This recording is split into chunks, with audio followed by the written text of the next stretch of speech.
can see, the Rays prepping to start this game just around the corner. Back with you, Brian Anderson, Dwayne Stats. Well, no one really likes a day like today, pitchers or hitters, for various reasons. From the pitching perspective, BA, how much did you like or dislike this? You know what? I got to be honest with you. You don't like days like this, but I do think as a pitcher you have the advantage, because once you get loose and warm, you stay warm because you're constantly moving. It's the hitters that really don't like this weather, but they're taking 3 or 4 at bats over the course of a day. They hate getting jammed in this weather because that'll stick with you for 3 or 4 innings. Your hands will be buzzing, and obviously trying to stay engaged as a fielder out there. But as a pitcher, like I said, these days I felt like I had an advantage because I would tell myself, I want to be out there. I'm going to stay warm. I know those hitters don't want to be up there right now, so let's see if we can take advantage of that. Yeah, well, let's get an idea of what the position players and hitters might be thinking on a day like today. One thing for a pitcher to get loose, stay warm, and maybe stay in the game and stay loose. Hitters, it's a little different story. Let's take a look right now. When you're out there playing, it's hard to stay loose. I'm always out there in the outfield trying to just move my arms around my legs as much as I can. During spring training or at the Trop, it's one of those things where you're already going to be loose no matter what for the most part.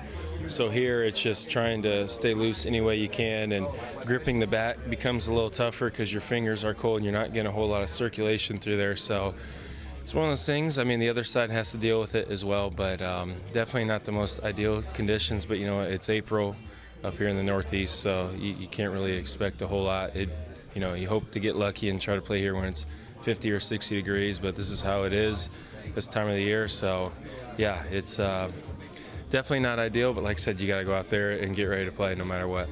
I think it's different for every guy. For me personally, it's just making sure my body's warm. I find that it's easiest to kind of stay warm from the in and out instead of, relying on heaters and stuff. Just make sure I'm moving and stuff like that. We're used to indoors and spring training, being that it was, beautiful weather all spring. This is different, but I think we got to be prepared for everything. There's no excuses. They're playing the same elements as we are. Yeah, and BA, I would expect that from a pitcher's point of view, if you start one of these games, you don't want it interrupted again. You want to be able to get into your routine, into your rhythm, get loose, warm, back in the dugout, and avoid a stoppage of play. No question about it. Like anybody, nobody wants a stoppage, especially if you're a starting pitcher, because if it goes a little bit too long, guess what? Then you don't go back out there. And with the Rays pitching the way that it's set up with all these bullpen days coming up, you cannot have a 2 or 3 inning Chris Archer start get interrupted by weather and all of a sudden have to go to that bullpen too early. That'll throw things really into flux going forward. Yeah, the Rays thought yesterday maybe they were in good shape because if they could get this game in, they get a full start from Archer, then they've got the left-hander tomorrow, and then push back the bullpen day. Well, we'll see. The Rays, once this thing gets started, they don't want to see it stop. Rays and the Yankees just around the corner with a 4:15 expected first pitch.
moment at Yankee Stadium. The rain has stopped, but the forecast calls for more. The Rays and the Yankees will be trying to play in and around it. Just as we mentioned that, you can see right there on the lens of the camera starting to get just a light rainfall. So we'll see how that works out. Could get some fog, I guess, as well. Snow yesterday, over the last day, and today we will have experienced it all. Coming out of beautiful weather in Florida in spring training. This is what you wait all winter for. And you think about the fans here. Oh. This is what they've waited for Yeah. all winter for opening day. Well, it was snowed out yesterday. And these two teams trying to do the best they can to get this game underway and get it in. And getting it in, making it official, is going to be very important for both these clubs, but especially the Rays and their pitching alignment, as they have another game to go with the Yankees tomorrow, and then on to New York, or on to Boston from New York, into Fenway against the Red Sox, and into Chicago before the Rays are back home against the Phillies. That'll be on, of all days, Friday the 13th at Tropicana Field. The Phillies in for the weekend, then the Texas Rangers and the Minnesota Twins. So a lot of road baseball in store for the Rays, and some cool, let us say at times cold weather in store on the rest of this road trip. Misting right now. Temperature is 40 degrees. Chris Archer making his way back from his warm-up session in the bullpen. You know, days like this is where it really becomes a mentally challenging day. You've got to convince yourself, I want to be here. I want to be here. I want to be playing in this. You know, everything says 40 degrees and mist. You don't play baseball in. However, you're a professional. That's what you have to do. And whether it's ideal or not, you've got to convince yourself that you're ready to go. Tell yourself, I'm maybe the only guy that wants to be out there, but I'm going to go out and make a difference for my team. Yeah, state of mind can make a big difference. You've got to tell yourself, this is the way we like it, and so let's go get them. Yeah. The mental advantage, and I think, again, that's where the starting pitchers, where the advantage lies with them. They're loose, they're warm, they know that the hitters don't like to miss hit balls on days like this, and so you say to yourself, I'm going to make all those hands buzz during the course of this ball game. Well, the Yankees have dispensed with the ceremonies, the pomp and circumstance of opening day. They did have in store, and we'll still see, they were acknowledging the 1978 World Series Championship Club, and they had Bucky Dent, who was the MVP of that World Series, and Mickey Rivers in line to, in tandem, throw out the ceremonial first pitches, and we'll see how that works. The umpires have broken up their meeting and headed to their respective spots. Hey, there they are. You see Mickey Rivers right there, and Bucky Dent.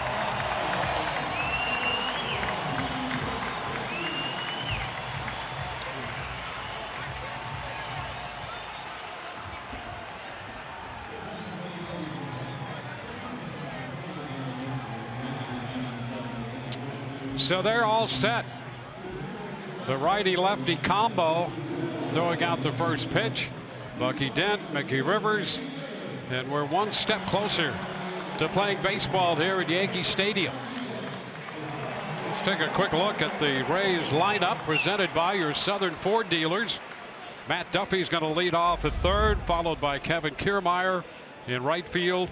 Hitting third is Carlos Gomez. C.J. Cron in there at first base in the cleanup spot. The DH is Wilson Ramos. Danny Echeverria will hit sixth and play shortstop. Jesus Sucre will catch.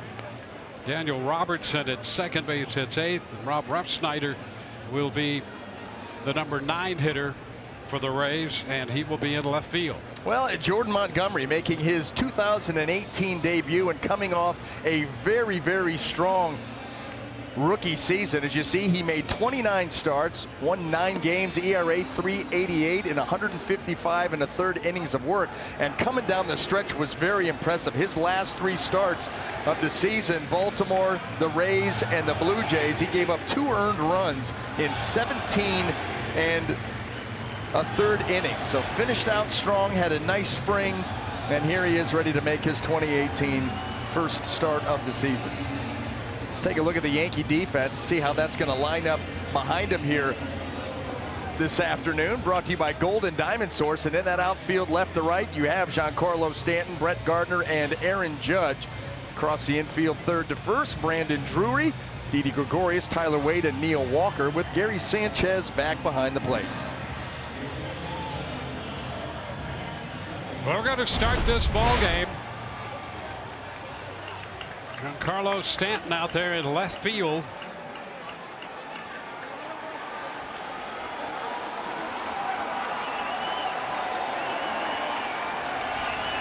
And Aaron Boone, the new manager.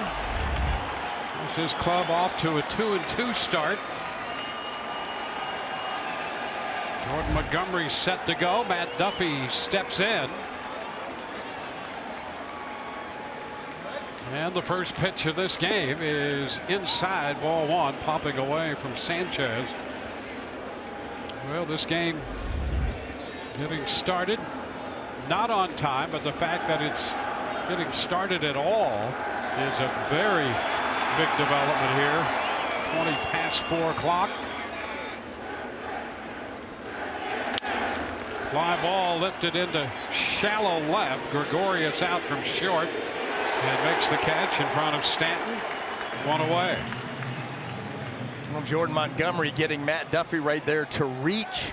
And that's something that you'll see an awful lot. Works down and away from the right-handers. You know, he will come in. We saw Boston do that an awful lot to the Rays lineup. So it'll be interesting to see if the Yankees follow suit. But he mixes his pitches very, very well, especially against the right-handed hitters.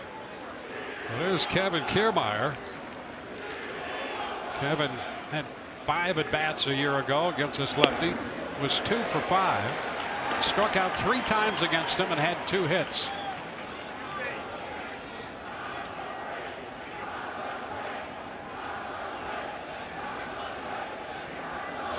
Ground ball headed to Wade. That's out number 2. Tyler Wade, the second baseman. So a pop up and a ground out. 2 up, 2 down.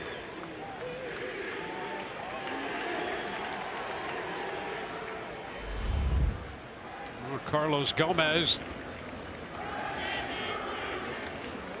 Gomez 2 for 15. One of those hits a home run.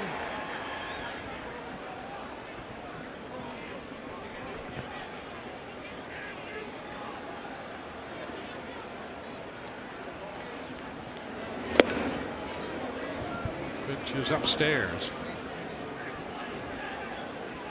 9-game winner last year, Jordan Montgomery, 9-7, covering 29 starts and a .388 earned run average in his rookie year.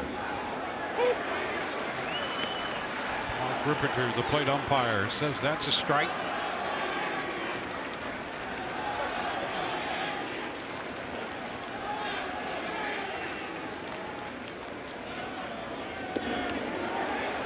Started to go, but he held up, says the crew chief Joe West down at first base. Doug Eddings is at second, and Marty Foster, the umpire, over at third. Yeah, and that was close, and that was that curveball. Jordan Montgomery, you can see with his setup, tall, and he kind of comes over the top, why that curveball would be such a big pitch for him. Yeah, it is a big swing and miss pitch for him. He's able to create so much depth with it, not only in the break itself, but because, again, tall, lanky, works close to over the top. Think about how far that ball's coming downhill to get into the strike zone.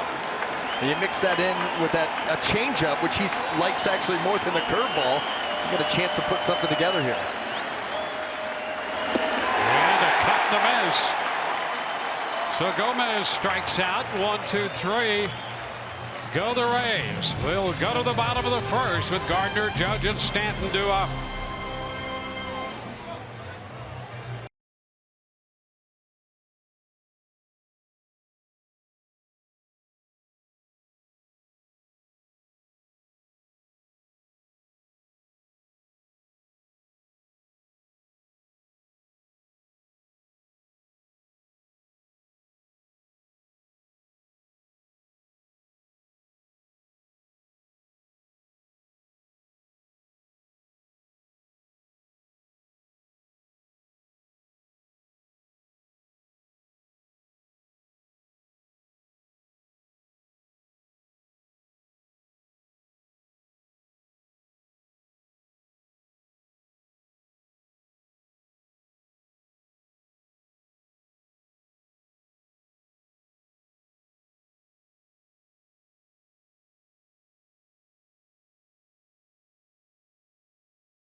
By your Southern Ford dealers.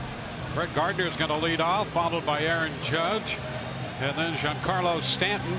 Didi Gregorius, the shortstop, hits cleanup with Gary Sanchez to follow, and then Neil Walker at first. Brandon Drury is at third. Tyler Wade hits eighth, plays second base. Tyler Austin is the designated hitter, batting ninth. Well, Chris Archer making his second start of the season here in the Bronx, and you see the line from start number one. Gave up 4 earned runs in 6 innings. 3 of those came in the second inning, but he was able to calm things down there for his team and keep them around, where they ended up coming back and winning that game, and he picked up a no decision. But right there, if you look at Chris Archer, that'll tell you. And Brett Gardner, he's a tough guy too, but Chris Archer out there warm, loose, ready to go. No sleeves for the Rays starter.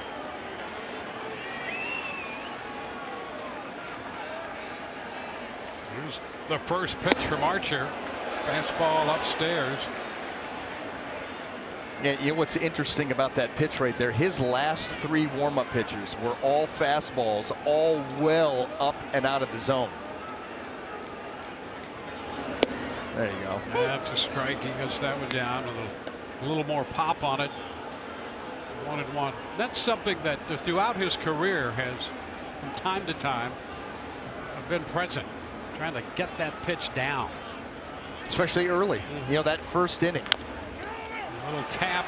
Archer's on his way to cover first, but it's Crone to get the tag, and Gardner's the first out.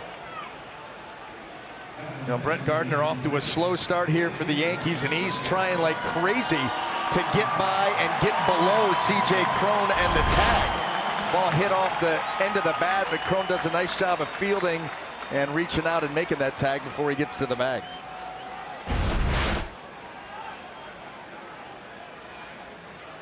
One away for Aaron Judge. Judge comes in hitting 200, 3 of 15. He fouls it right back for a strike.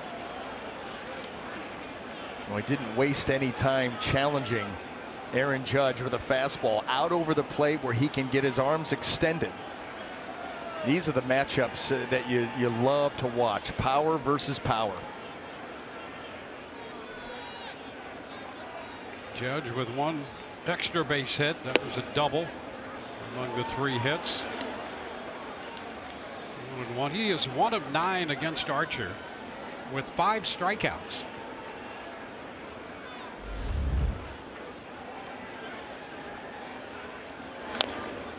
Number are going to be foul. Well, and a big reason why, and why a lot of guys that strike out against Chris Archer frequently have to deal with, is the slider. And once he gets you to 2 strikes, he's approaching almost 70% sliders in counts just like this. So he gets ahead of you, you know that it's coming, but if he executes it, your chances of success are slim.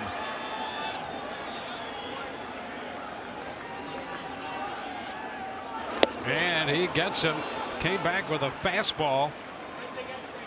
Had a little extra on that fastball. 2 gone. And now Carlos Stanton.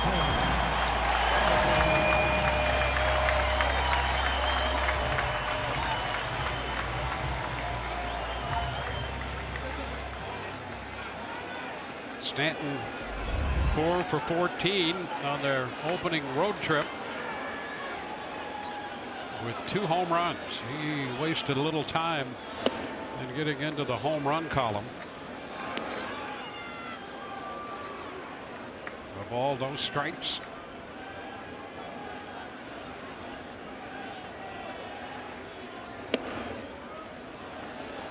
and 2-0. Went in at 97.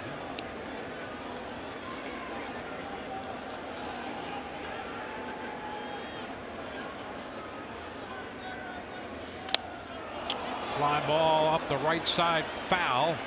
Will it be playable? Back into the stands. 2-1.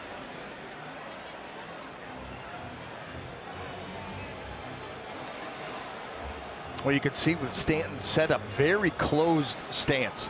And that, that will invite, as we saw the first pitch of the at-bat, a fastball in. He's going to be able to clear those hips, but he's got quick hands. See the setup. And you get a good stance. Yeah, look at that. That front hip locked and closed, trying to think up the middle the other way. And by the way, he's got tremendous power that direction. And he skies this one foul down the right side. Well out of play. Well, his 2 home runs on opening day were to the right side of center field. Right center, deep right center. Yeah, and this part for a left-handed hitter is great for that, but for right-handed hitters who can go that way, it's tailor-made. Right center can become a home run haven for a right-handed hitter with the right approach and the strength to go with it. And think about the number of balls that he'll miss hit into the right field stands. Yep. Like where you're just thinking of a fly ball to right field, straightaway right field, that'll drop over that short porch.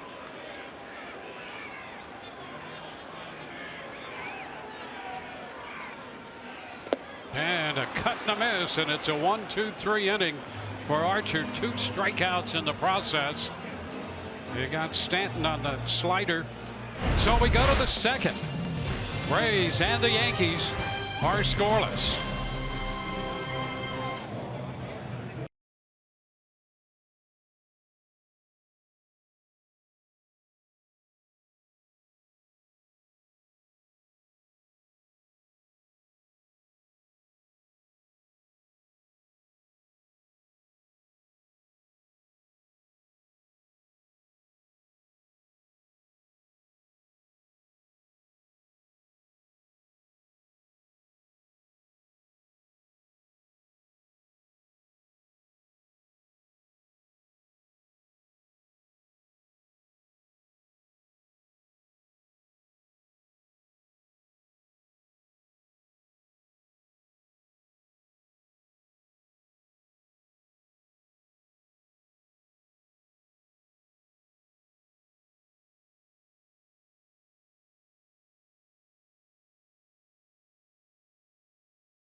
W.B. Mason, who but W.B. Mason, the official office supply company of the Tampa Bay Rays. And by Geico, 15 minutes could save you 15% or more on car insurance.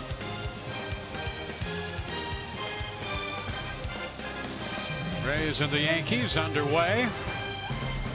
An inning in the books, and we go to the second. C.J. Cron leads off against Jordan Montgomery.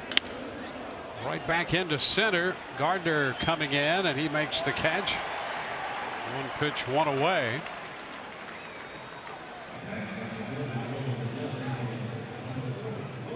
Well, we do have some rainfall. The game started at roughly 4:20. A little delay from the projected start time, but underway nevertheless. Here's Wilson Ramos.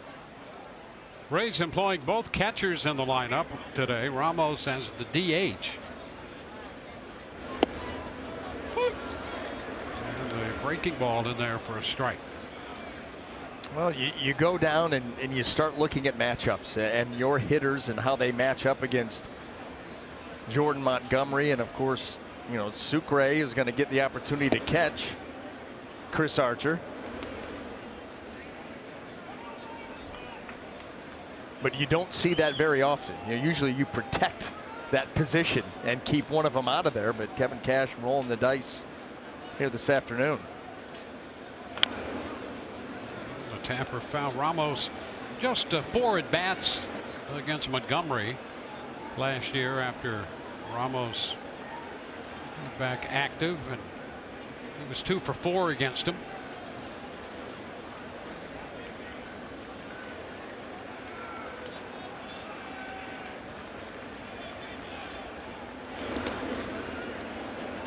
Squares the count at 2-2. And the rain is picking up. Well, here's one thing the Rays will be concerned about. They'd like to score a run and get at least 5 innings in, because Archer makes the start.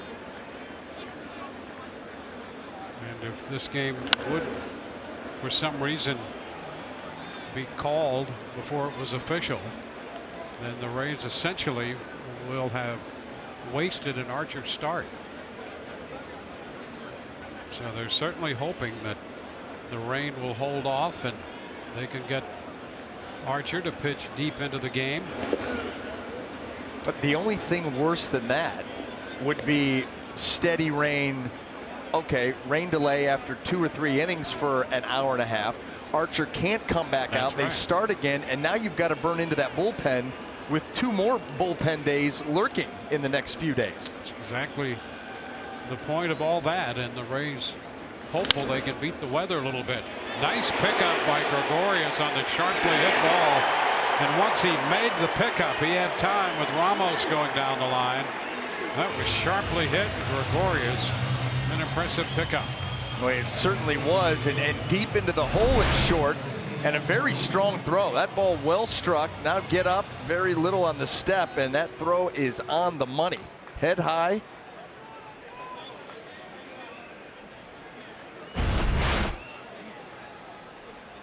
I'll tell you, Didi Gregorius has really grown into a nice player for the Yankees. Yeah, there's no question about that. I thought about that play, and he's going to lead off the bottom of the inning, and he's going to be hitting cleanup. And to think about that, when we first saw him here, there was concern that he could play shortstop. Now he's playing a great shortstop, and he's hitting cleanup in the lineup today. Want to know the count to Adeiny Echeverria. Speaking of playing a great shortstop, Echeverria just shows you that great play, steady shortstop, outstanding defense day in and day out.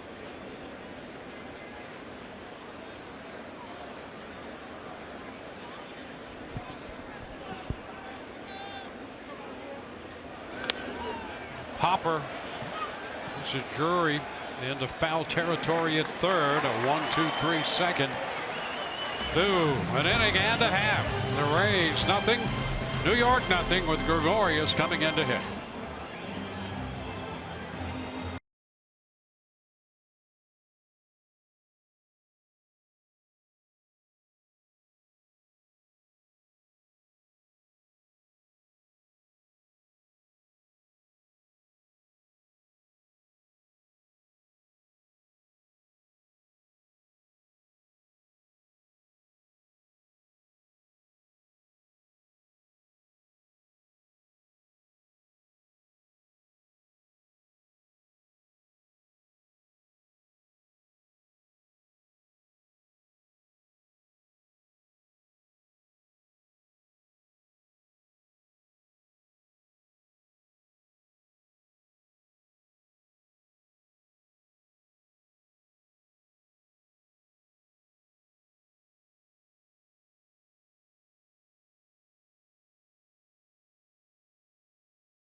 Streaming baseball, because your stadium should be where you make it.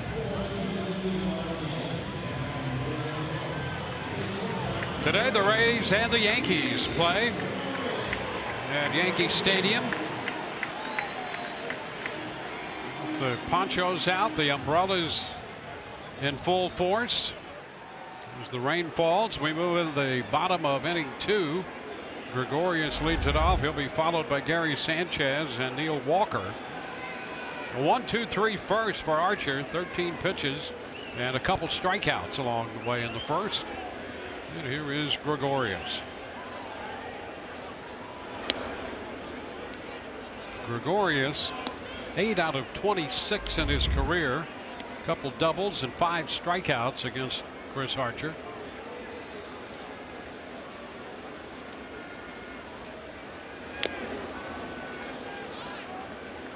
One and one. 28-year-old shortstop. 25 home runs last year, which is a New York Yankee record for shortstop. Hard to believe. It's amazing.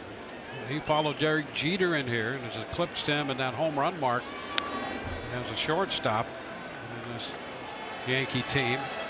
And you know, a young man coming in here following Jeter, the Jeter jitters that he had to have. But boy, he has settled in and is a solid member of this team.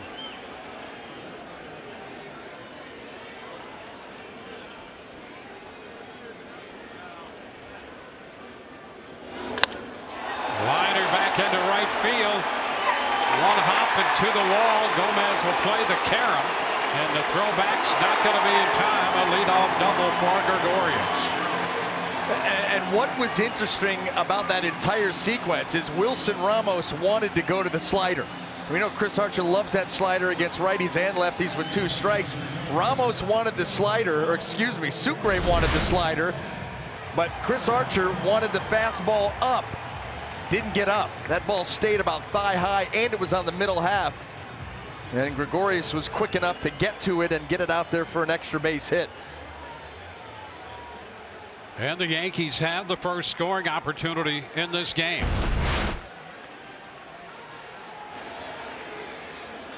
And it will be Sanchez, Gary Sanchez,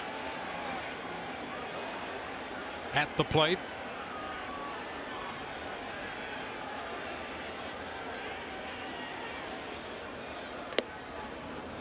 The strike.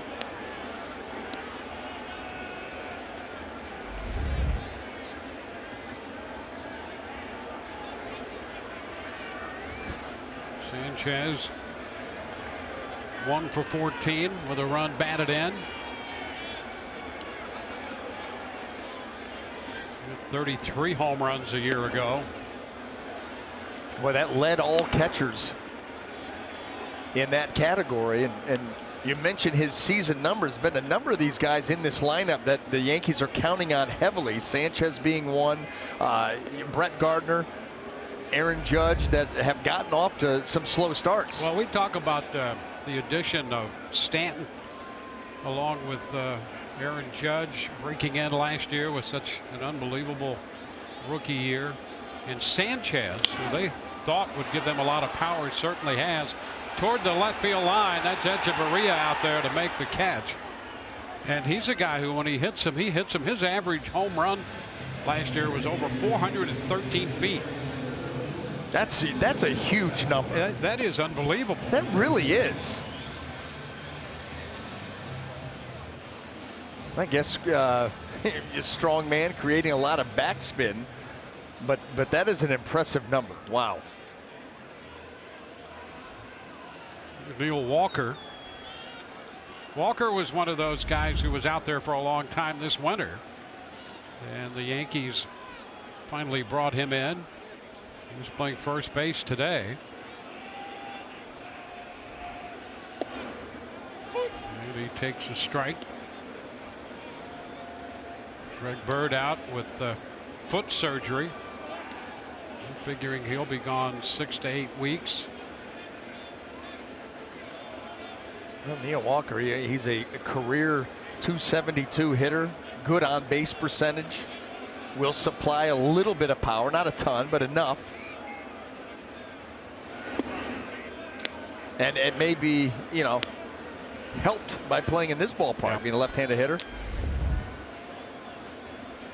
Yeah, if you can pull the ball here as a left-handed hitter, and as we mentioned last inning, a right-handed hitter with power that you'll show to right center.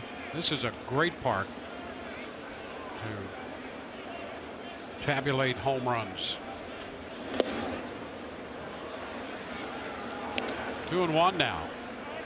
Well, when you think about Stanton and you think about Judge and the ability to go the other way, obviously that's going to help them. But even left center here, where it's 399 feet, that's not going to hurt them either because of just how strong they are. So they've got everything covered with benefits.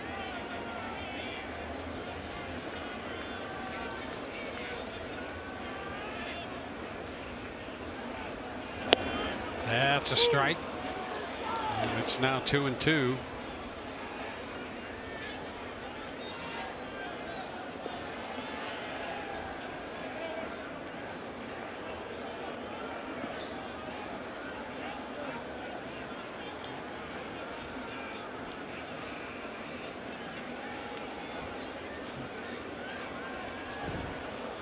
Two and two now. That's going to run the count all the way out. Brandon Drury, the third baseman, haven't seen a lot of Neil Walker, but a little bit that we have been exposed to him. He's the kind of guy who can extend an at bat. You know, here he is 3-2, fouled off the slider. So he'll make a good pitch or two. Yeah, the guys that make you work hard for you to get them out, those can be. You get a lineup full of them, and it's exhausting. And there's ball four. So 7-pitch at bat. He heads to first. 2 men on for Brandon Drury.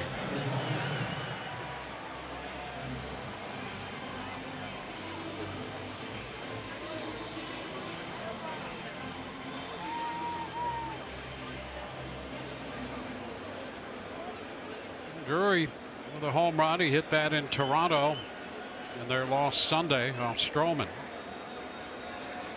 The Yankees got him from Arizona.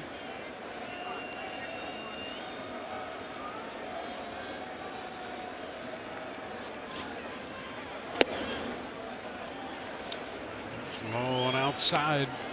Well, that was part of the 3-team deal with the Rays being involved too. The Rays from the Yankees got Nick Solak, the young infielder, who had been one of their top 10 prospects. And they also picked up Anthony Banda, the left-hander from Arizona. We saw a little bit of him in the spring. Good arm.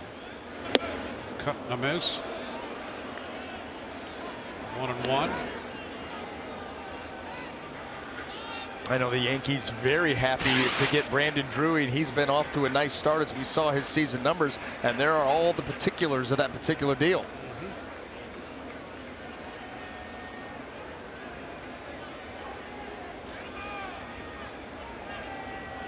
You know, the GMs, there's something special when they make a multi-club deal. You get 3 teams. You think about that. Yeah. You know, like to make the pieces fit. Yeah, and so you say, well, wait a minute, we can't help you there, but because of past conversations, I know somebody that may be able to, and you try to hook that all up. That is some work. That's some work.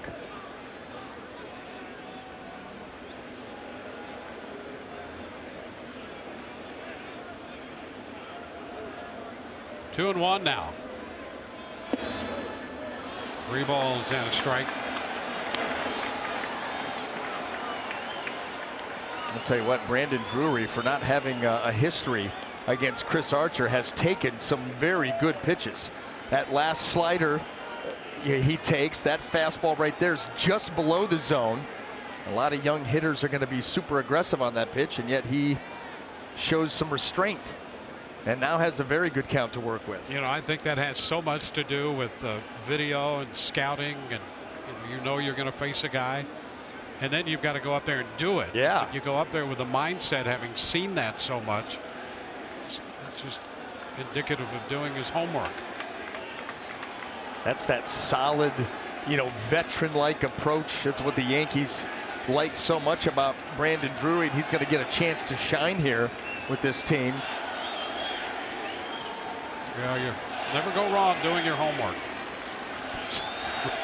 Tell the kids all the time. Here's the 19th pitch of the inning, and it's bounced foul down beyond Phil Nevin, who's the third base coach. So this will be at least a 20 pitch inning, and right now 2 men on with only 1 out.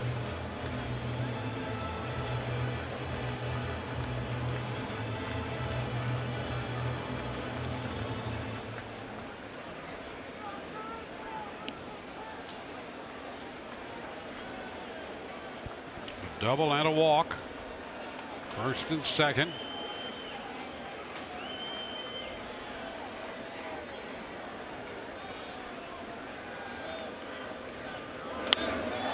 Back into left field, cutting toward the line. Refsnyder, he's going to make the catch on the track. That's a nice route by the Rays left fielder, Refsnyder. And Drury is out number 2. Boy, he may have just been a little bit early on that particular pitch. Off the bat, the trajectory looked nice, but watch Rob Refsnyder. He gets a nice route on it, very efficient route. You didn't see a lot of wasted movement there. He turned and made a beeline, a straight line, and made that catch down there over in the corner. Boy, at one point a few years ago, he was one of the top New York Yankee prospects, and now getting a chance to take one away from him. It's Tyler Wade, the second baseman. Ball 1.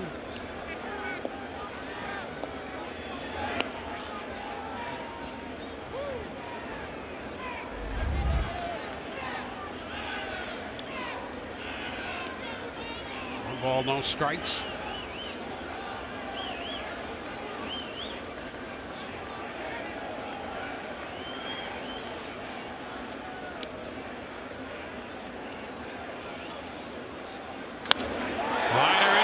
Base hit. Gregorius will be waved to the plate. The throw will come through. It's not going to be in time. New York takes a 1-0 lead. Wade driving in the run, got it right through the hole on the right side.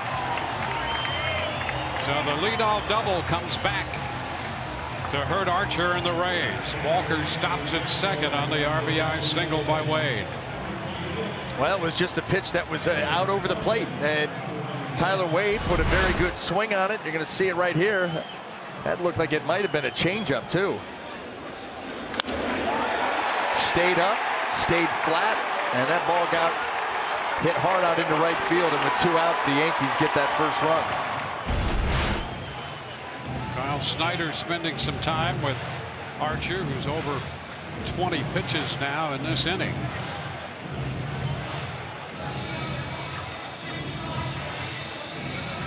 .35 for the game.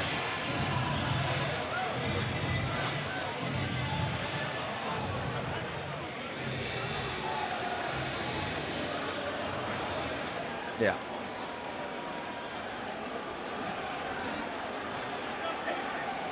Well, here's Austin.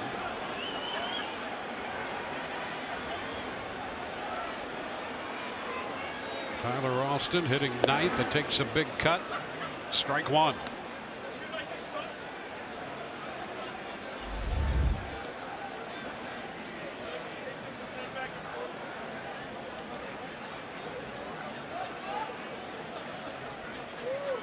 Austin 2 out of 6. A couple of home runs. It's fouled right back.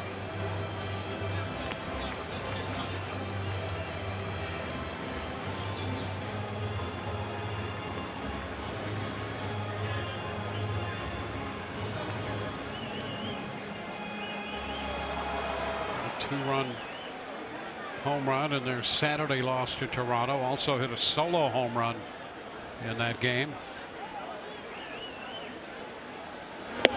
That is strike 3 call. Caught looking. So that retires the side. New York with a run to take a 1-0 lead.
go to inside look away from this game for a moment.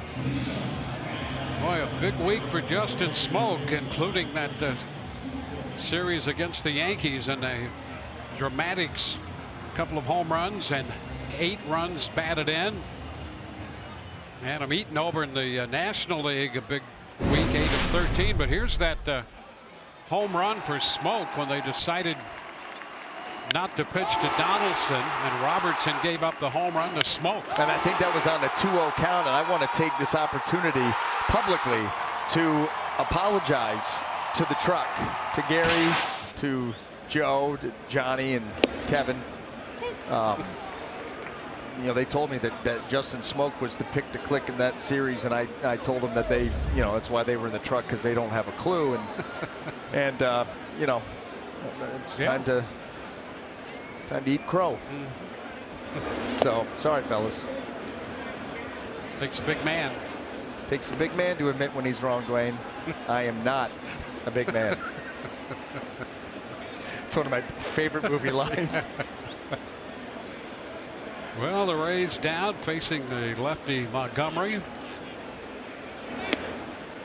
And Sucre is out in front of that one. 1-2. Montgomery on this club last year with CC Sabathia, and they spent a lot of time together this spring. Sabathia with this young left-hander, teaching him patience and confidence in that changeup. Boy, just the, well, CC Sabathia, I got the opportunity to play with him when he was an overpowering fastball slider guy. He really took the next step to elite, you know, starter when he developed the changeup. Yep. And now over the years, the fastball, the slider, it's not the same, but continues to reinvent himself. Hey, there's a base hit off the glove of Wade, a diving stop. He had shaded Sucre up the middle and couldn't get back to his left quickly enough.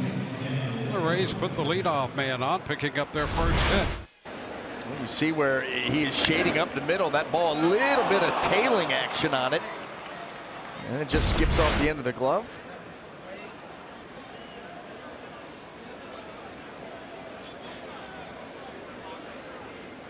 That's Daniel Robertson.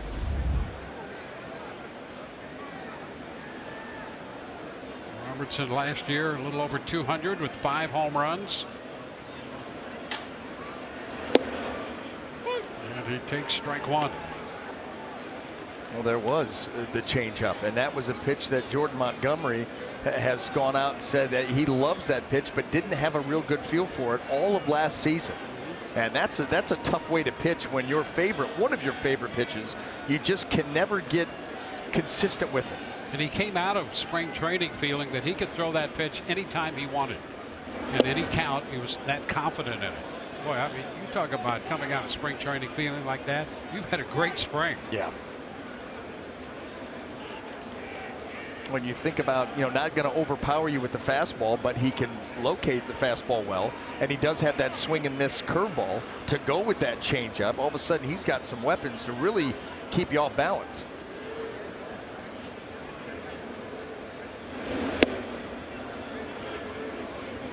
Two and 1 to Robertson.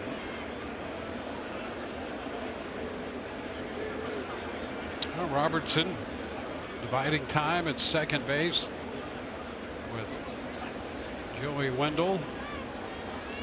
Picture Rob Repsnyder on deck. And now it's 2-2. Breaking ball.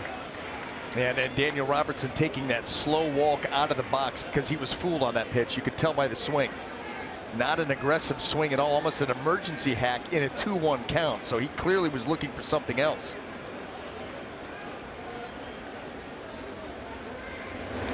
Into the dirt to run the count full. Steady diet of off speed here. The breaking balls, the change ups.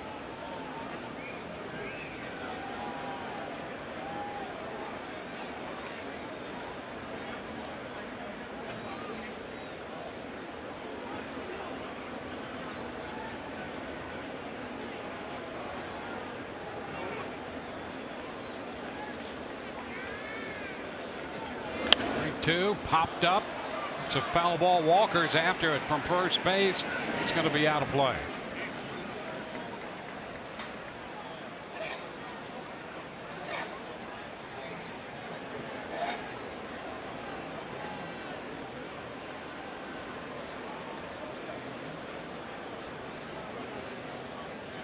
Well, the Rays saw Montgomery break in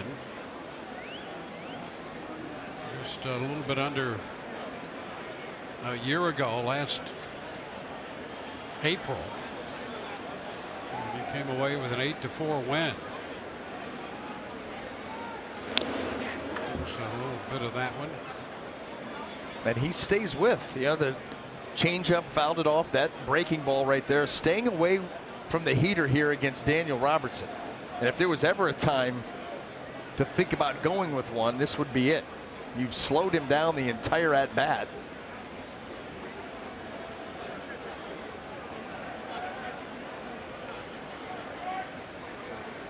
(3-2), and he walked it. Looking for the call there, didn't get it. And he did come with the heater. He had it set up properly, but just pulled it a hair low.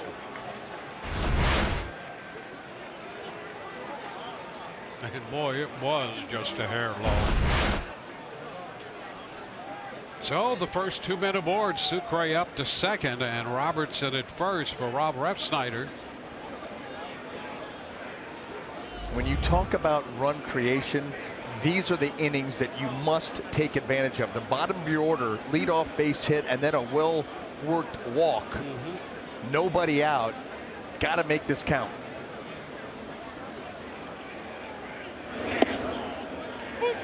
Opening breaking ball for a strike. That's the thing about Montgomery. He's likely to throw you that breaking ball, changeup at any time. Yeah, he is very unpredictable, especially against right-handers. He gives you a lot to think about and doesn't fall into too many patterns.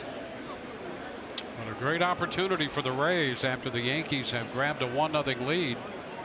We're here in the top of the third.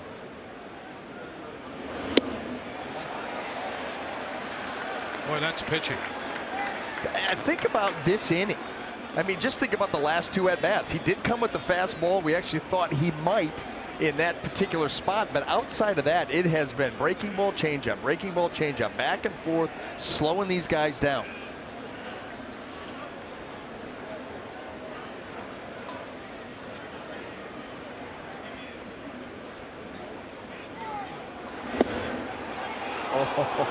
Down a bit. That's the same pitch that he started him with.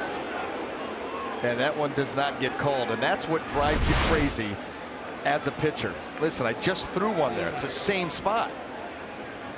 Don't make me guess.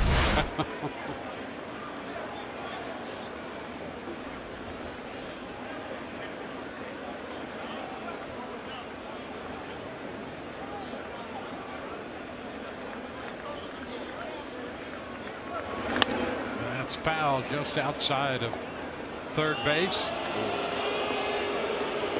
Well, really nothing but off speed here in this at bat to Refsnyder. He's thrown maybe that one fastball of the last, I don't know, 11, 12 maybe, pitches. Yeah. Seems about right.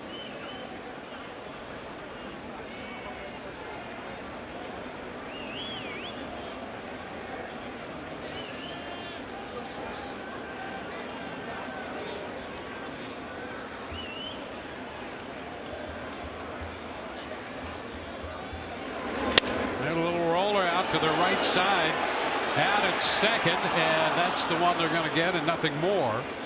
Sucre did not make the big turn at third. You could see when Gregorius took the throw, instead of going to first, he looked to third just in case. So Refsnyder reaches on a fielder's choice. Well, right off the end of the bat, just was not hit hard enough. This is what you're talking about, Dwayne. Knowing you can't get Refsnyder, you just hope that maybe there's a little aggressive turn at third. Sucre too smart for that.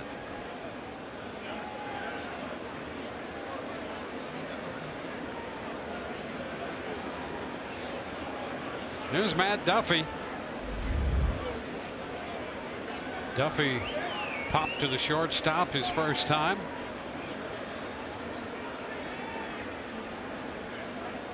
Pitch away. More and more of the off speed. Curveball, changeup.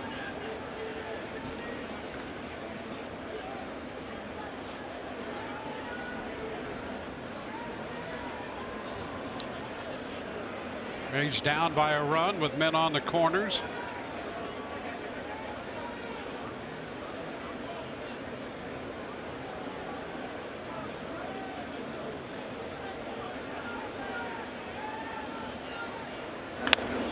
Roller third base. And the throw to first is wide. It'll go up the right side. A run is scored. Rep Snyder's got to go to third, and the Rays tie the game on the bad throw, and Duffy winds up at second. So the Rays now have a great opportunity right here. Sucre scored from third. Rep Snyder from first to third, and Duffy up to second on the throwing error by Brandon Drury. He just pulls it. He doesn't really step into the throw, kind of casts it over there, and just held on to it a hair too long. Pulled well off the bag, and Neil Walker then has to go chase it. That is a costly error. And see if the Rays can cash in. Still only one out. Here's Kiermaier with 2 men in scoring position now.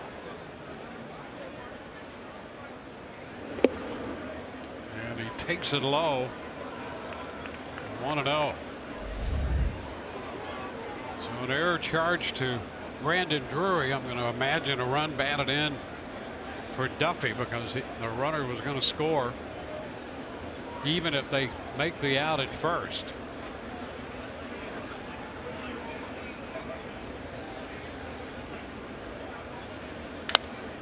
Fly ball, right center.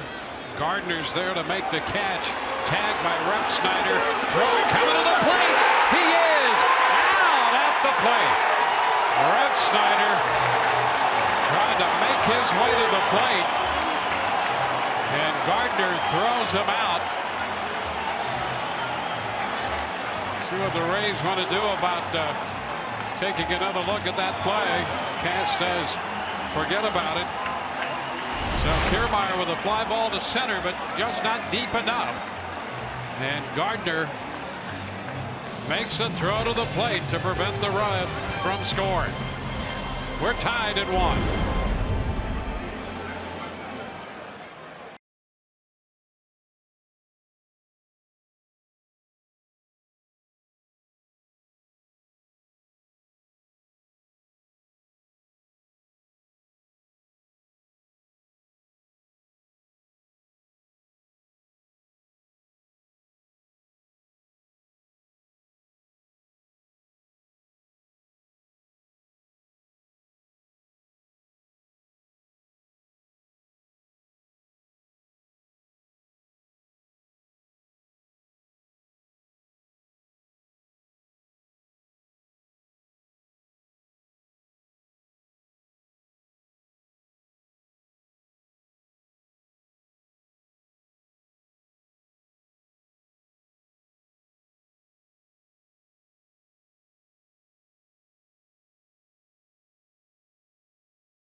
Bottom of the third.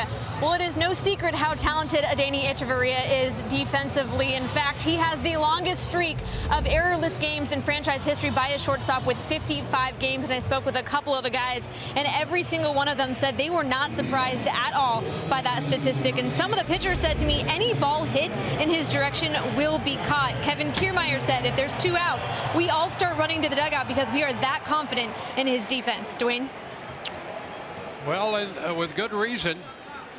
Echeverria, 55 consecutive errorless games. Now the Rays in the top of the third, missing an opportunity to do further damage. And Brett Gardner, who's going to lead off the bottom of the third, made a tremendous throw and cut down Rob Refsnyder to deny the Rays the lead. Well, he did everything right, Gardner. You can't do it much better. You know, that fly ball, soft fly ball into center field, he positioned himself perfectly behind that baseball with a little bit of momentum, working directly towards home plate, not to the left, not to the right, and little wasted movement. Ball in the glove, and all of a sudden his throwing mechanics start, and he's linear right here. Got a little momentum, and here it comes. Nice hop to be able to handle. And then let's take a look at Refsnyder. Oh, yeah, that may have been all that was needed. Maybe not, but listen, that was so well done by Brett Gardner. He gave his team a chance after seemingly they had given the Rays a tremendous chance to take the lead, maybe by a couple, and they end up with nothing. And of course, you're going to lead it off here. And the pitch is a strike. Yeah, that's one of the great symmetries of the game of baseball.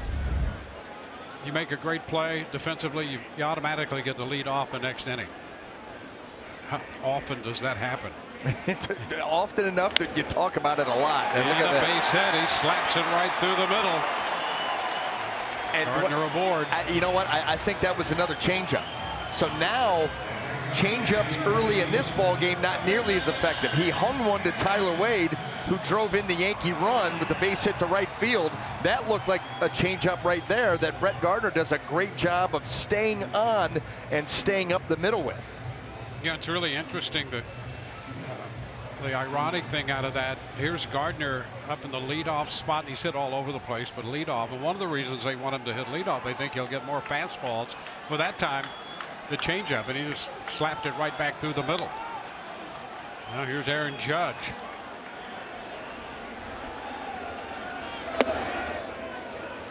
Pitch inside. The thing about Gardner, he's 34, will be 35 during the season. He just gets better. Yeah. Yeah, he keeps himself in great shape. He can run, good athlete, smart, puts all that experience that he's gone through behind him.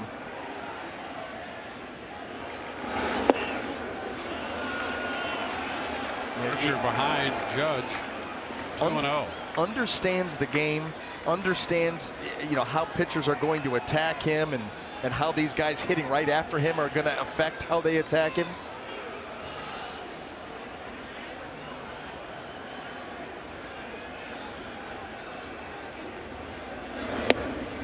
That's a strike, 2-1.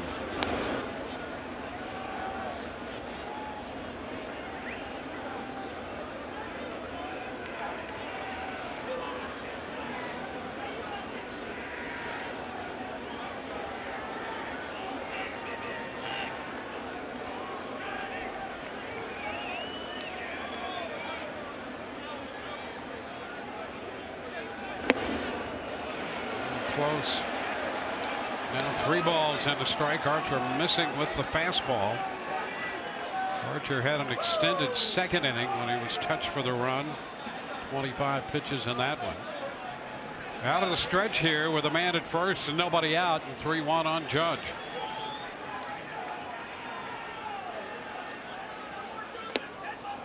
That will take the count full. A 3-1 slider that just stayed up and flat in the zone, and I'm sure that Aaron Judge kind of wishing he had taken a pass at that one. He's led Archer back into this count.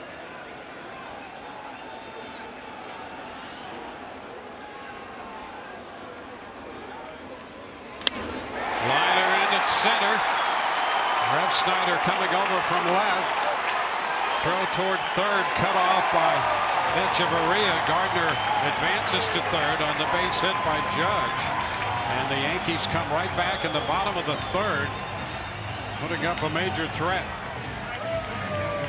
And here comes Giancarlo Stanton. Let's take a look at a scouting report on him. And the first thing, it's pretty simple. You keep it simple with this guy. Power and production. 59 home runs, 132 runs driven in a season ago.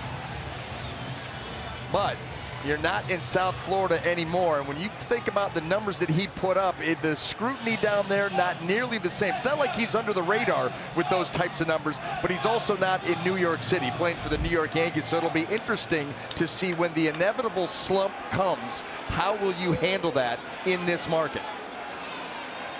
Well, Stanton struck out on a slider his first time.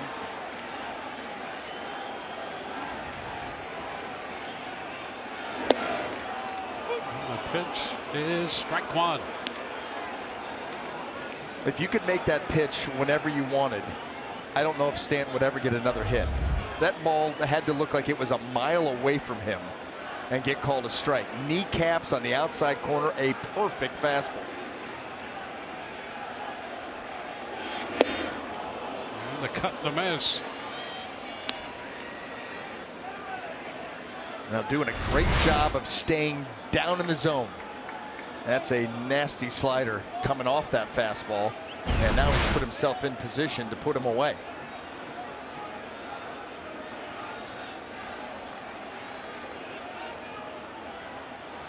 Down and away. Well, Archer, in the handful of times that he's faced Stanton, has made some good pitches. Stanton 0 for 7 in his career against Archer.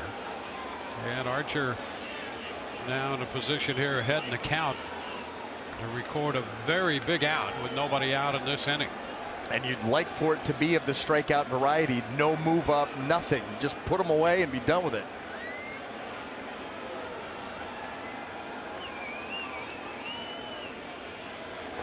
Ooh, he got him there. Fastball on that outside edge.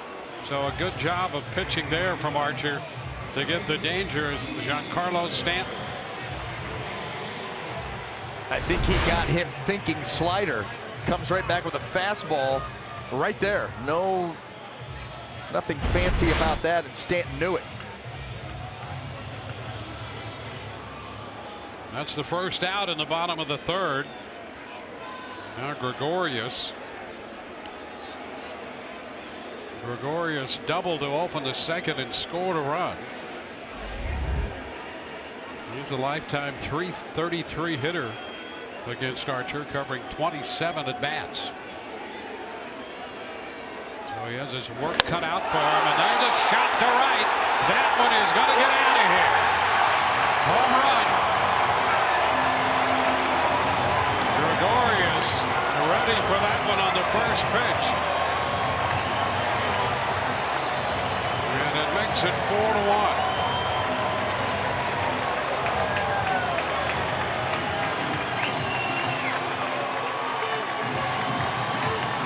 He made some great pitches to Stanton. And then Gregorius makes him pay here on the first pitch of this at bat. Those are the killers. You know, a home run last year, you know, Chris Archer prone to the long ball, but a lot of solo shots, but missed his location badly and in a very, very bad spot. And that was a no-doubter, a missile and a 3-run blast on top of it. Gary Sanchez, and he takes a strike.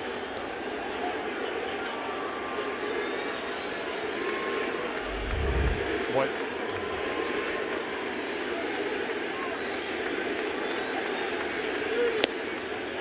One and one. Gregorius responding to the crowd. It was a double and now a 3-run home run. He's driven in 3 and has scored twice.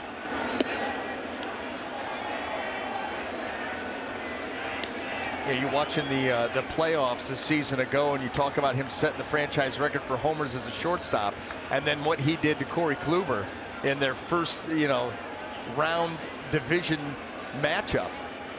Very similar. Balls missed on the inner half, and he turned, hit some big home runs. Sanchez skies it to right. Gomez makes the call and the catch. 2 gone.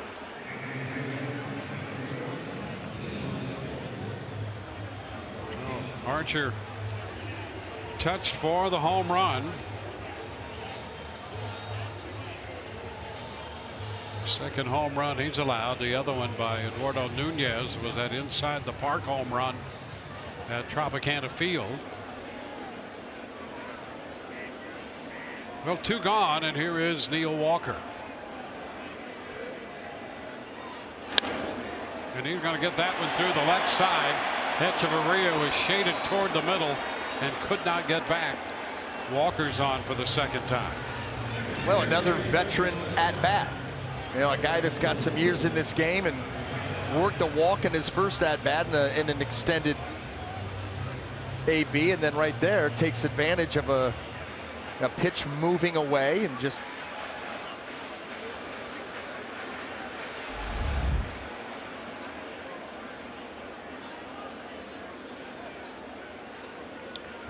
Brandon Drury.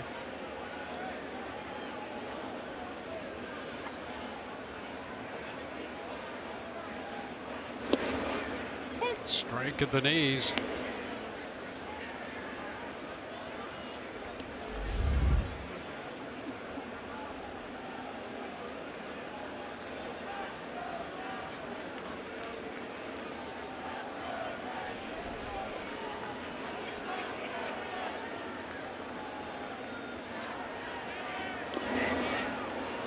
Two. 7th man to come to the plate in the 3rd. Inning opened on the base hit by Gardner on the change, and he hit it right back through the middle. The big blow, the 3-run home run by Didi Gregorius on the first pitch of his at bat, with Gardner and Judge aboard.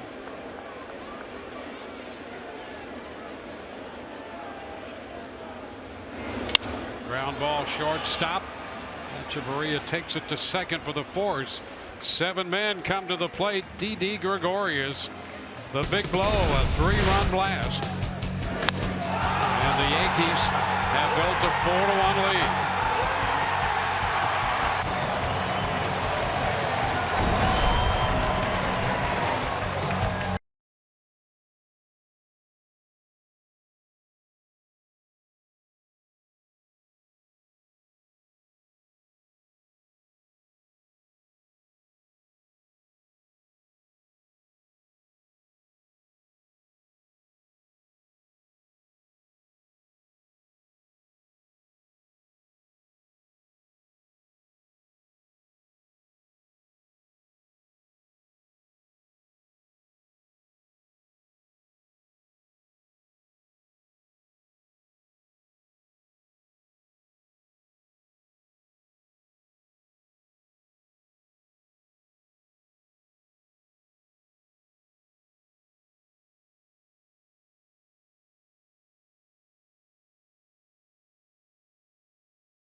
And this spring out to the hill in this outing here today.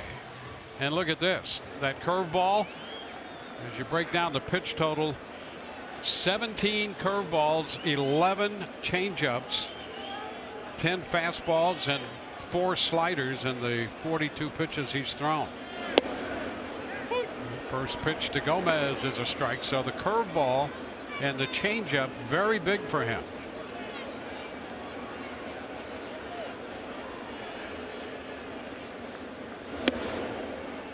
One and one. Well, the Rays down by 3 with Gomez, Crone, and Ramos due up. Trying to address this deficit.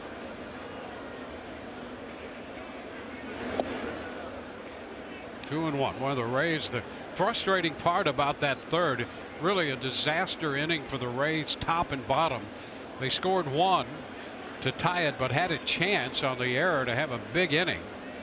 And that inning ended on that double play on the fly ball to center when Gardner made that throw to the plate to cut down Refsnyder, and then the Yankees come right back and score 3. Yeah, led off by Brett Gardner, taking a changeup back up the middle, their second hit off of that pitch.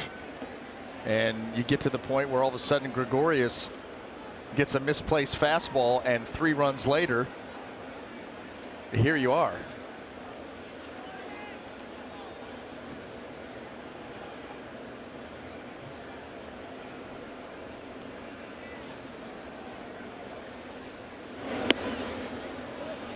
Gomez draws the walk.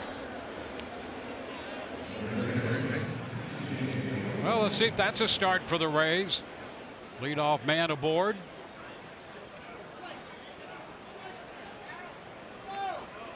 You know, the one thing that I will say too, and it bears watching moving forward, is sometimes when you are so heavy on the off speed, because it's such an atypical way to pitch, you can sometimes start to lose a feel. And so with that leadoff walk right there, again, another at bat with a lot of off speed in there. Crone takes a fastball for a strike. Then just to keep you honest. And you need to. You've got to be able to throw that fastball. That's what makes the off speed so effective. And it also keeps your arm quick. You know, a lot of times, a lot of curveballs and changeups, that arm has a tendency to sometimes slow down a little bit. See right there, that was a changeup, but after that fastball, you could hardly tell the difference. Yep. Tremendous arm speed on that pitch. Didn't feel for it to home plate, he threw it.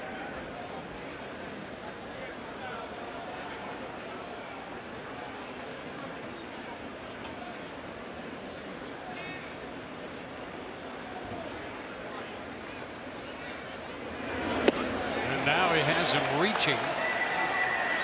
Boy, I'll tell you, after walking Gomez, he worked Crone right over.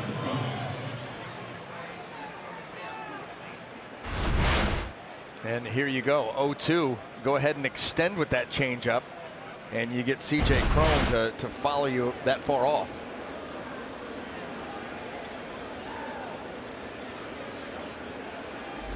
Wilson Ramos.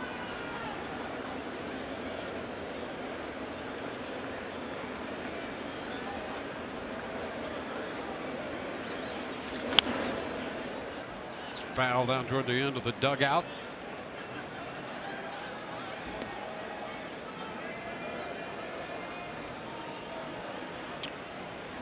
Ramos 0 for 1. Gregorius made a good play on the ball he hit in the second inning.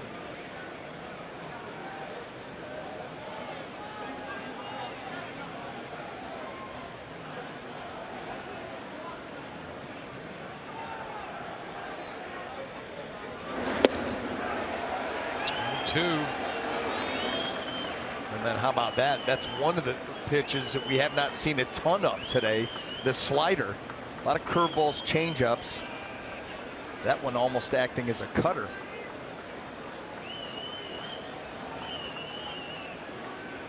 Well, he is throwing up the kitchen sink here this afternoon.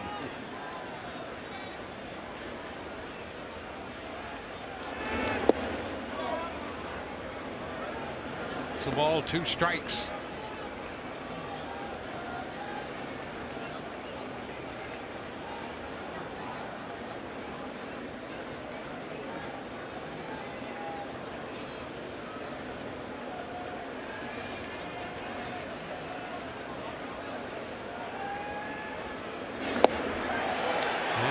strikes out Ramos. Boy, he's just doing it at will right now. Mixed in a slider among the curves and the change-ups. You got Crone on the change and the curveball here to Ramos. Yep, taking it right below the zone. I tell you, we said early on about how he mixes his pitches very, very well, especially to the righties, and he is living up to that and then some in this start.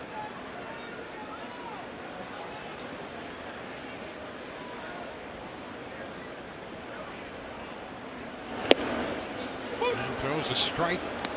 Just pinpoint on that one. 91 on the fastball.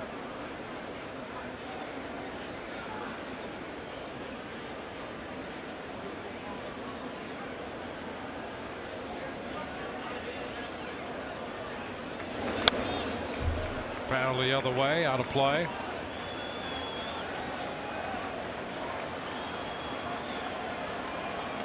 And the thing too for you know, Aaron Boone with Jordan Montgomery, you don't need him to get super deep into the game. With the bullpen that they have, last year he averaged about 5 1/3 innings to start.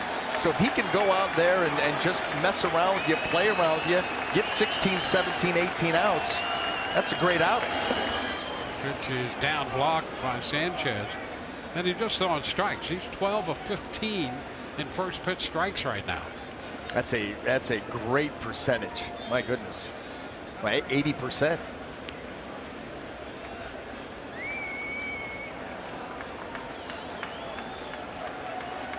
He's pitching here in this inning in the fourth after his team scored 3 in the third. Of a walk and followed that with 2 strikeouts, but here's a line drive, base hit into left. Moving up to second is Gomez.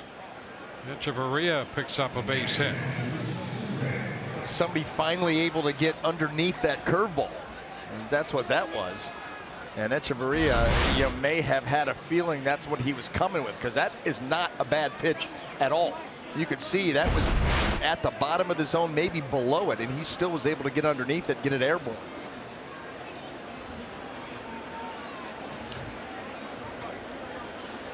Here's the Rays catcher, Jesus Sucre. Well, he became the first Rays base runner when he opened the third with a single. Here he is representing the potential tying run in the fourth.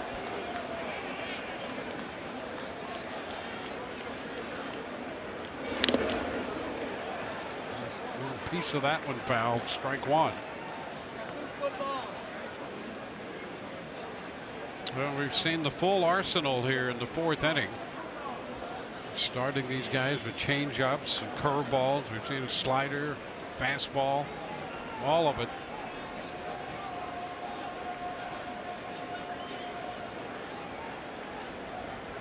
Carlos Gomez on second.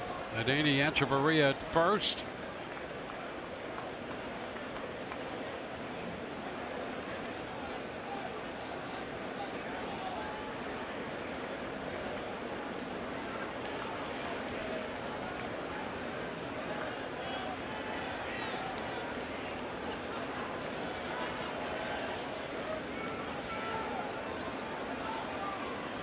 Ground ball, third base, down to second for the force.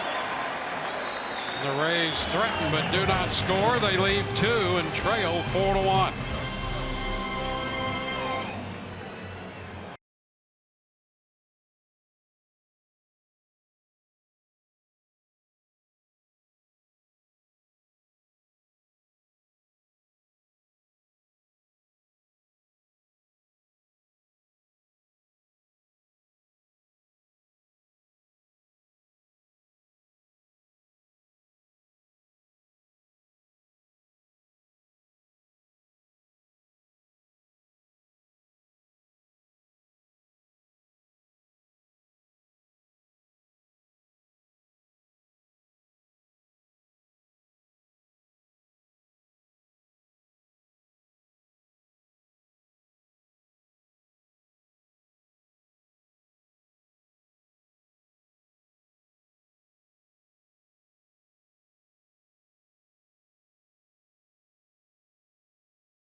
2003 ALCS. Aaron Boone's home run off Tim Wakefield came in the 11th inning, sending the Yankees to the World Series. And a big hug for Joe Torre and from Joe Torre. A great legacy in the Boone family, started by his grandfather Ray and his dad Bob. Not only a great catcher, but a manager. His brother Brett. First family in baseball history to deliver 3 generations of major league players. Now he's managing the Yankees here in the Bronx. Think about the stories at those family reunions. Tyler Wade leads off, bunts, and fouls it right back into the screen. Pitch riding on him. 60 pitches now for Chris Archer. Last couple of innings, over 20 in each inning. Been touched for 4 runs, including the 3-run home run by Didi Gregorius.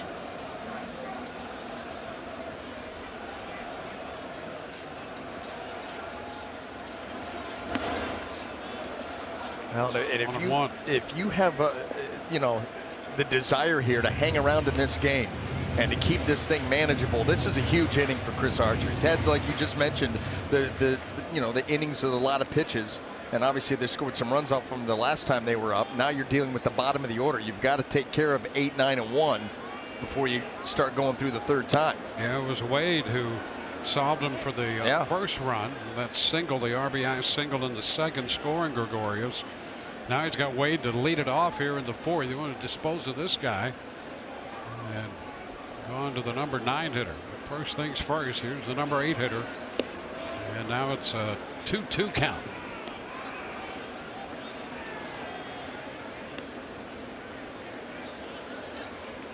It's Tyler Austin on deck.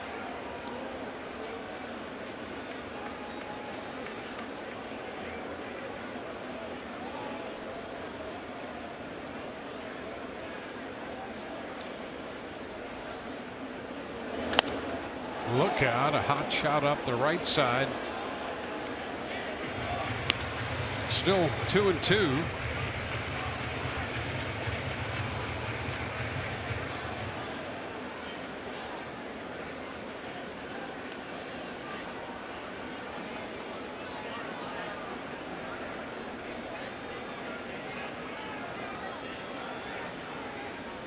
And a cut and a miss. So Archer gets exactly what he needed right there, striking out Wade to open the bottom of the 4th. Join the Rays Sunday, April 15th, celebrating the life of Jackie Robinson. The Rays host the Phillies and have special pre-game events honoring Jackie Robinson's legacy. Also a special ticket price for you. 2 press level tickets for just $42 when you visit RaysBaseball.com/42. Rays up. First pitch, Austin pops it to the right side, foul. Crone will run out of room.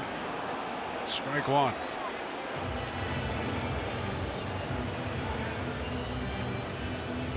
Five strikeouts in the game for Archer, getting Wade to start this inning. And now Austin.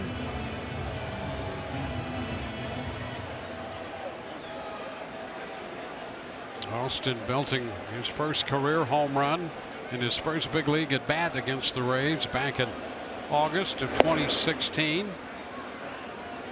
An 0-2 count right now.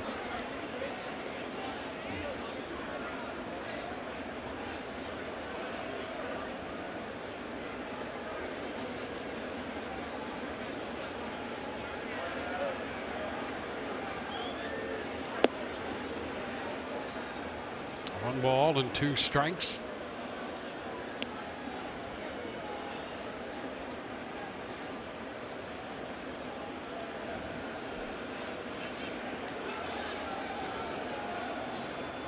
Austin and Aaron Judge hit back-to-back home runs in that game in 2016. 2-2 now.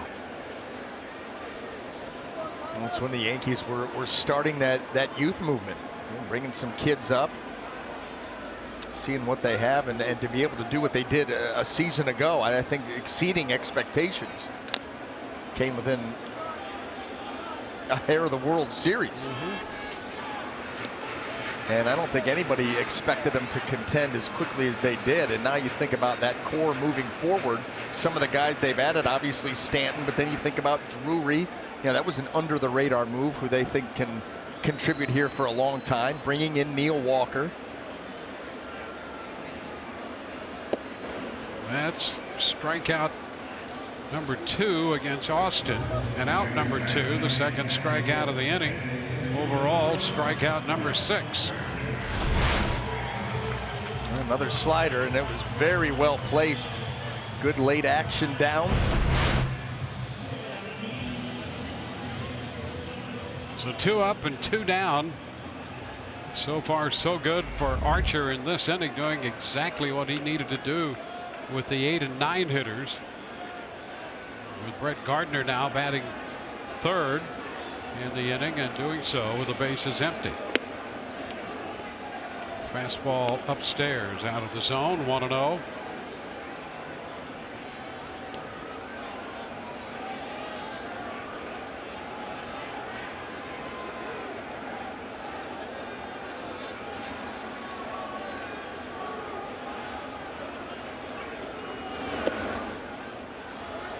The Yankees scored a run in the 2nd inning. The Rays tied it in the 3rd, 1-1. New York back with 3 in the bottom of the 3rd. Hitting in the 4th. That 4-1 lead. Aaron Judge is on deck.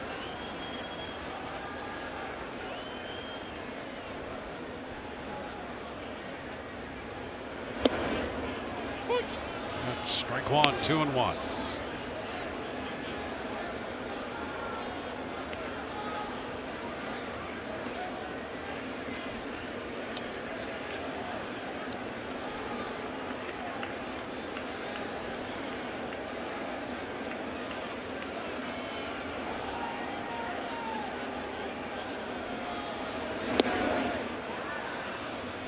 Leaving the count. 2-2.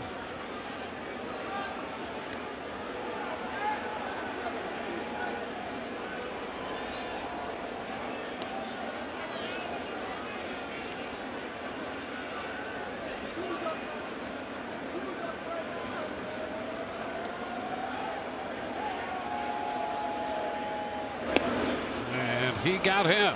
Archer strikes out the side. Gardner, a swinging 3rd strike.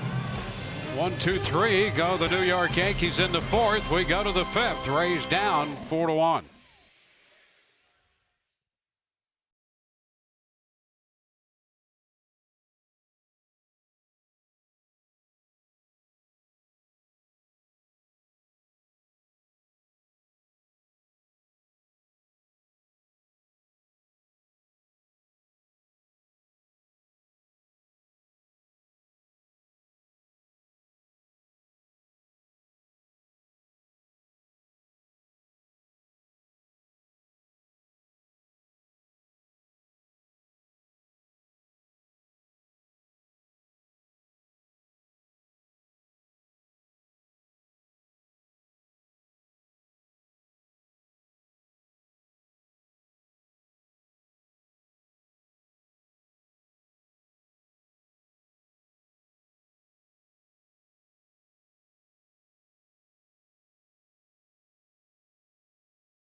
by Kubota. To find a Kubota dealer near you, go to gokubota.com.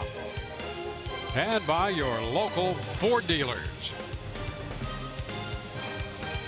Well, from Yankee Stadium on a cold day, 40 degrees when we started playing. And a light rain. We've had a little mist and rain throughout the day. On to the 5th, and Daniel Robertson set a curveball too high. Montgomery had gone 13 of 16, now 13 of 17 first pitch strikes. 2-0. Ref Snyder next, and then Duffy.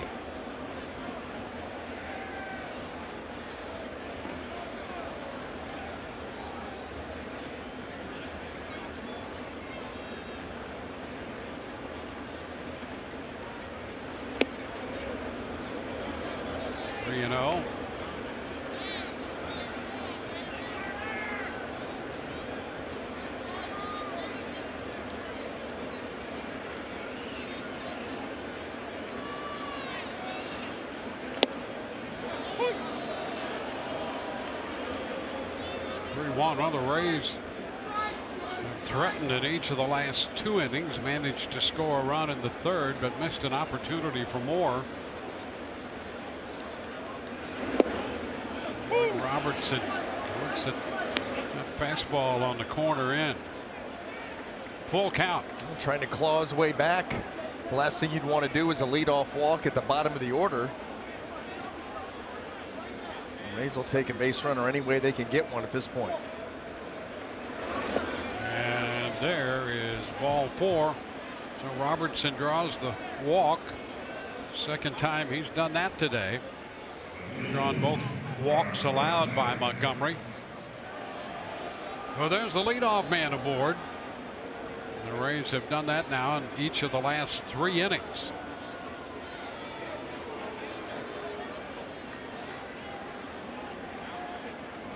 That'll be Rob Refsnyder.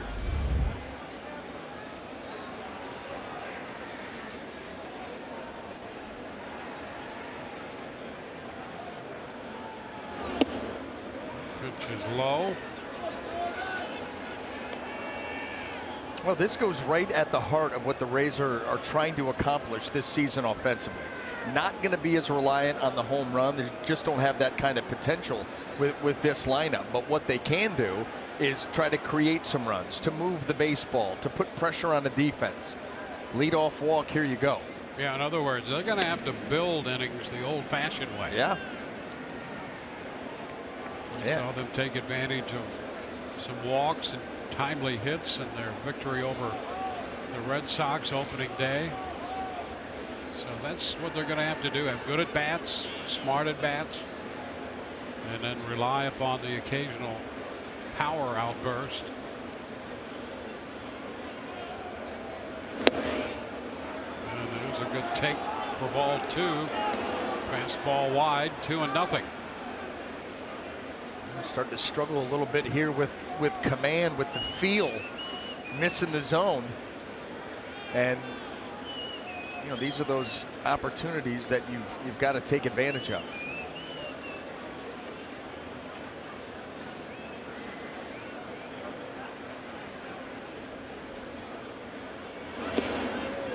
And now a 3-0 count. Well, all the things he was getting over earlier, he is not getting over here in the 5th. And guys aren't chasing. They're not leaving the zone. So Larry Rothschild alongside Boone. Rothschild, the original manager for the Devil Rays in '98.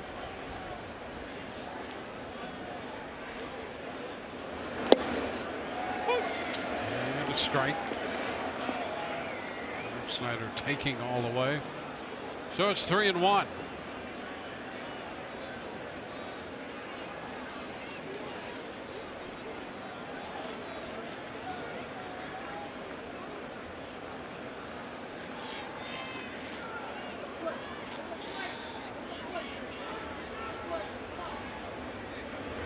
Ball 4.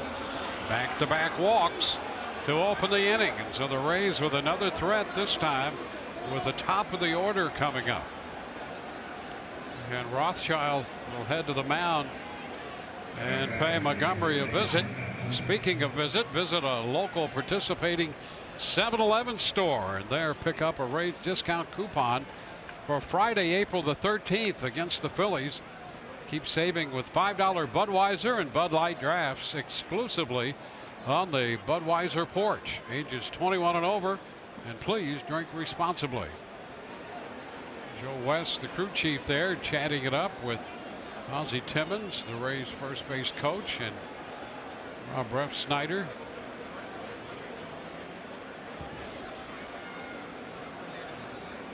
Well, you couldn't have a more promising start to an inning.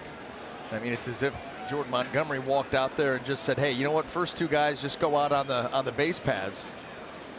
Really has struggled with his command here. And Rothschild out there with a protracted visit. They had Mark Rippinger starting to go out there to break it up, and you could see that shot we had of Joe West. West was ready to get in there as well and move things along. He finally broke it up. Joe West to take charge, move things along in a hurry. Here's Matt Duffy, top of the order.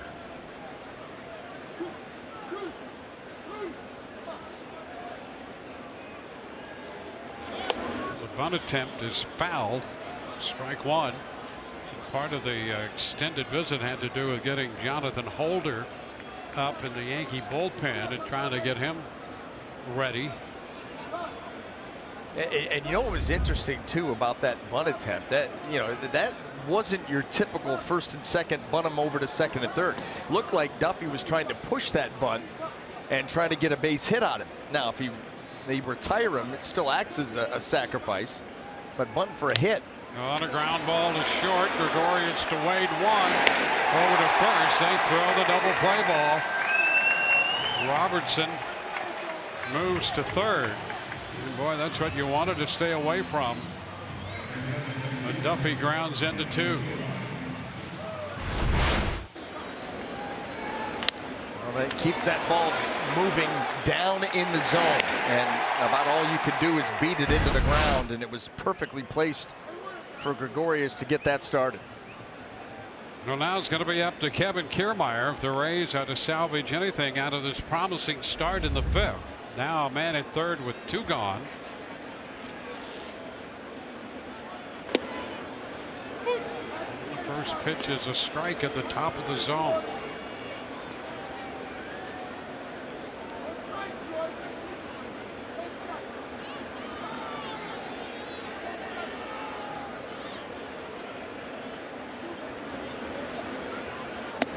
A little close there. 1-1.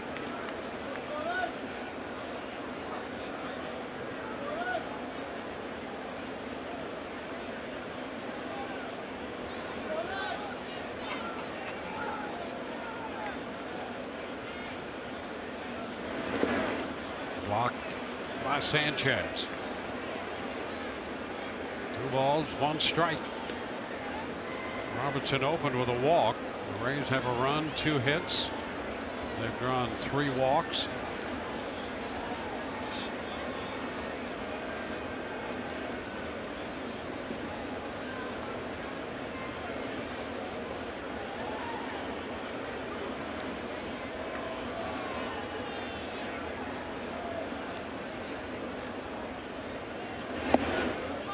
Now it's 3-1. Well, this could be a big pitch right here for the Rays. Try to keep this inning going. Carlos Gomez is on deck.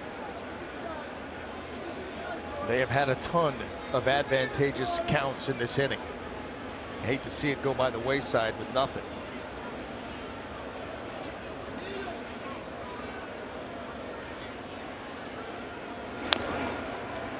Now the count is full. You think about how this inning started. 7 of the first 10 pitches of the inning out of the strike zone. You get a couple of walks, you get a couple guys on, and then all of a sudden Matt Duffy's going to try and bunt a very tough pitch, the first pitch, and then the next one he swings at below the zone, ends up hitting into a double play.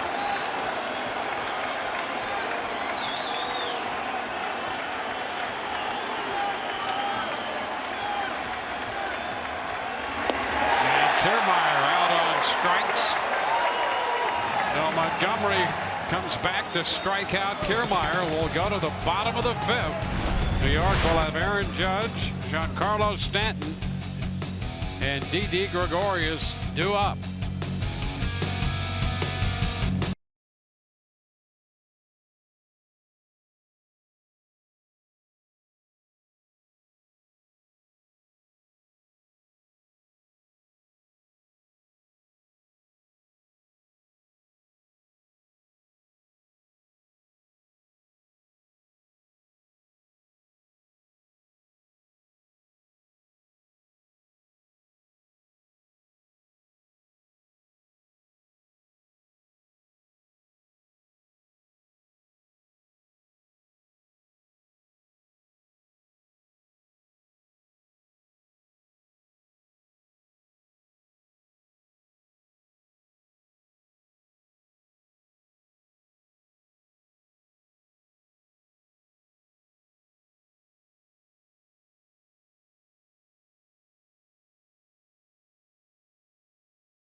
In the Bronx at Yankee Stadium, Aaron Judge about to step in to begin the bottom of the 5th inning. Rays trail the Yankees 4-1. Chris Archer misses upstairs. Archer got the strikeout against Judge back in the 1st, gave up the single and an eventual run scored by Judge in the 3rd, in the 3-run 3rd, and that's the difference in this game. 2-0. So the sluggers, Judge and Stanton, hitting 2 and 3 in Aaron Boone's lineup. The slugger today has been the guy following them, Didi Gregorius. 2-1. The Toyota key stat, the highest exit velocity last year.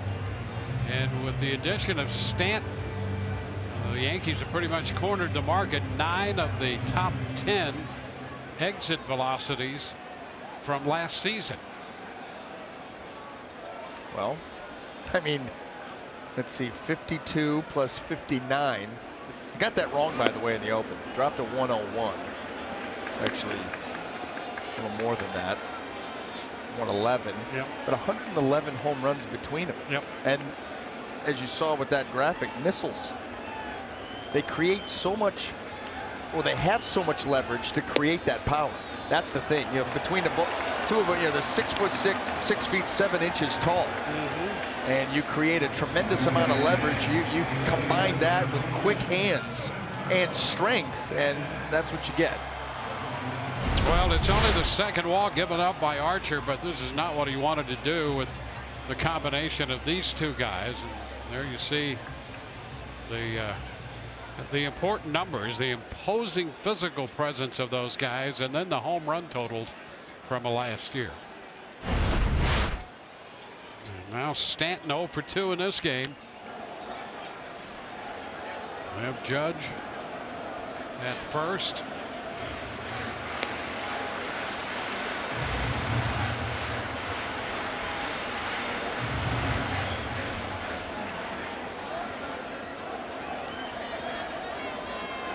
Well, with New York hitting and leading in the bottom of the 5th, this becomes an official game.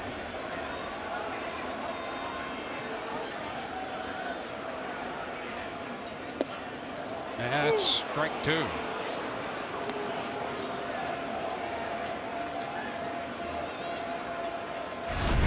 A cold day in the Bronx. Well, he held up, but that pitch was in the zone regardless.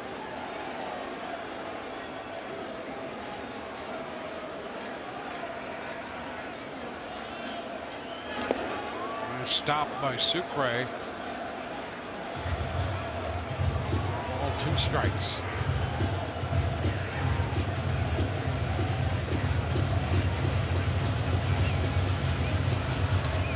That gives you an idea.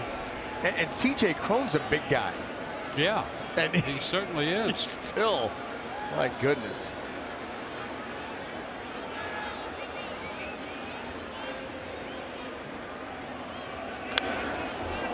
Back into the screen. Well, Archer in the mid-80s in pitch count. 1 on here in the 5th inning.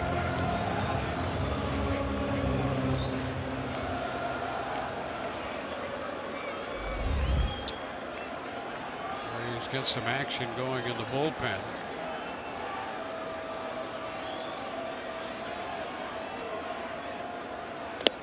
And a cut and a miss. Stanton out on strikes for the 3rd time today. 8th strikeout for Archer.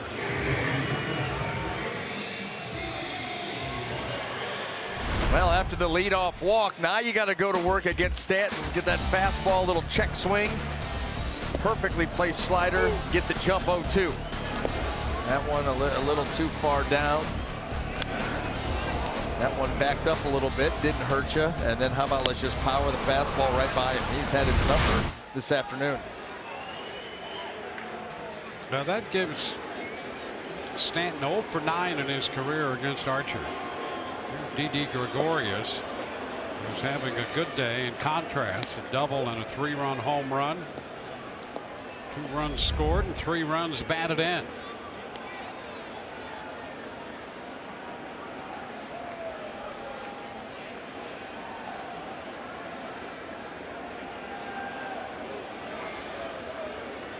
One on, 1 out, bottom of the 5th.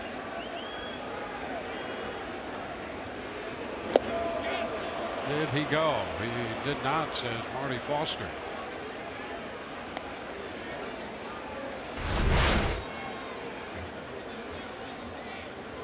Right out there pretty close. Yes, he did. Yes, he did. Really could have gone either way. You wouldn't have much of an argument.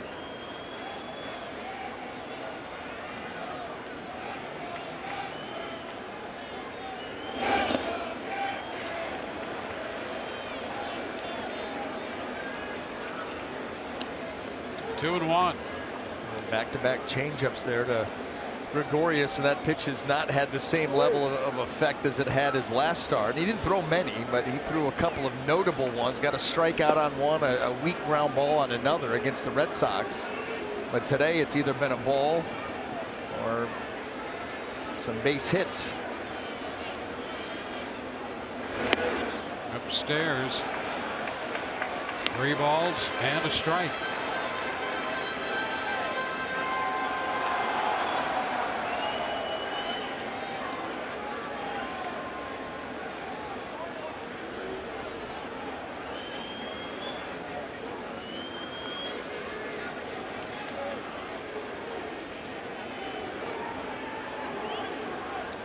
Runner goes, pitches upstairs for ball 4.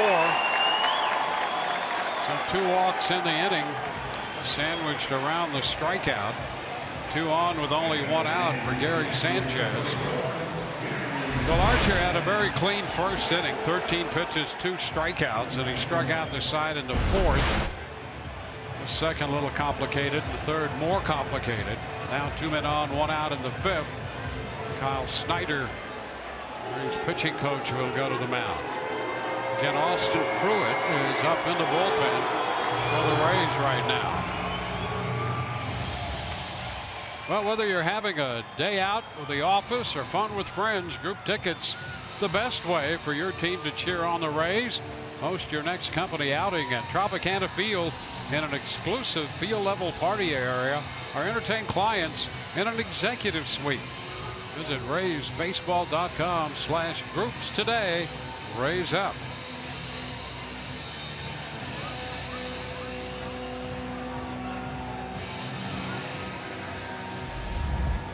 Conference over. And in steps Gary Sanchez.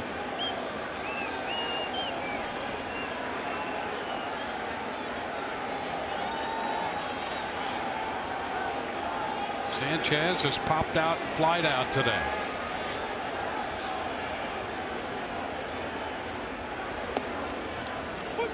It's a strike.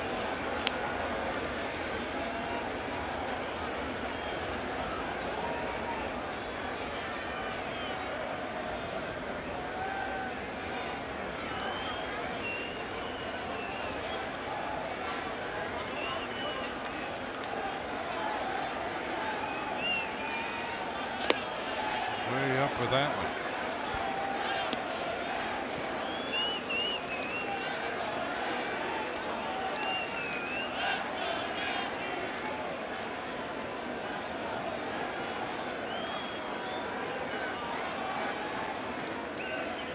Well, he's over 90 pitches now, 93.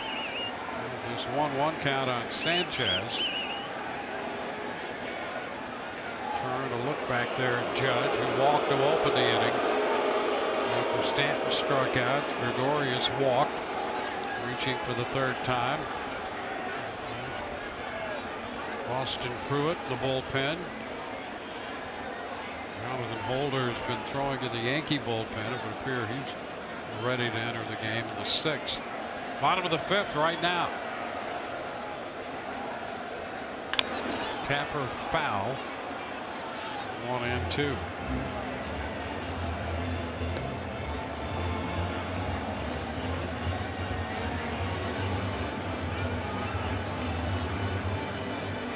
It's been a cold day in New York. Bronx, around 40 degrees. Snow yesterday, as I'm sure you're aware. Rain today, and mist through most of this game. That's what makes it miserable. 40 degrees already not ideal for baseball, but then when it's that damp 40, it's not fun.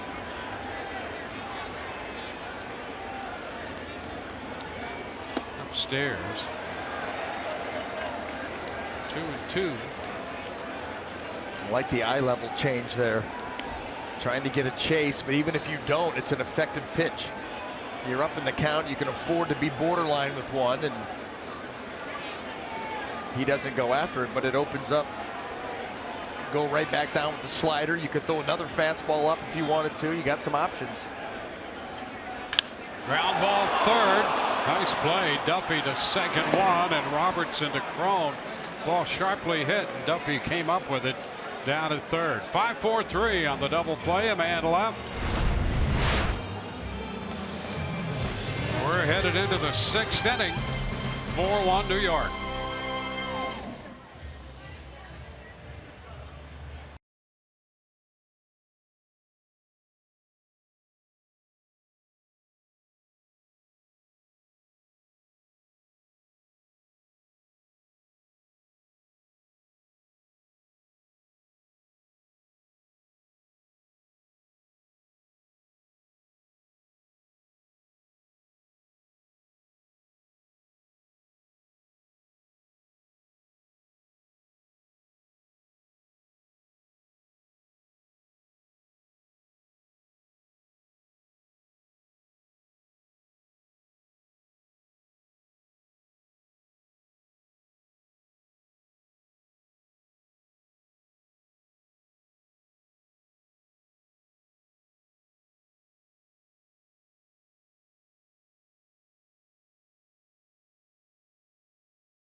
the scoring when Tyler Wade singled home Gregorius. Rays back with a run. On the throwing error on the ball hit by Duffy, that scored Sucre. And then in the third, tough inning for the Rays. And Chris Archer, a 3-run home run by D.D. Gregorius, scoring Gardner and Judge in front of him to make it 4-1, and that's the way it's been since the third. We're about to head into the 6th inning. The white ponchos out, and they're doing some work on the mound here in the 6th. We've had that rain and then a mist and drizzle throughout the day. And Jonathan Holder is about to take over on the mound, but not before, under the watchful eye there of Joe West and Mark Rippinger, the ground crew doing the repair work on the hill.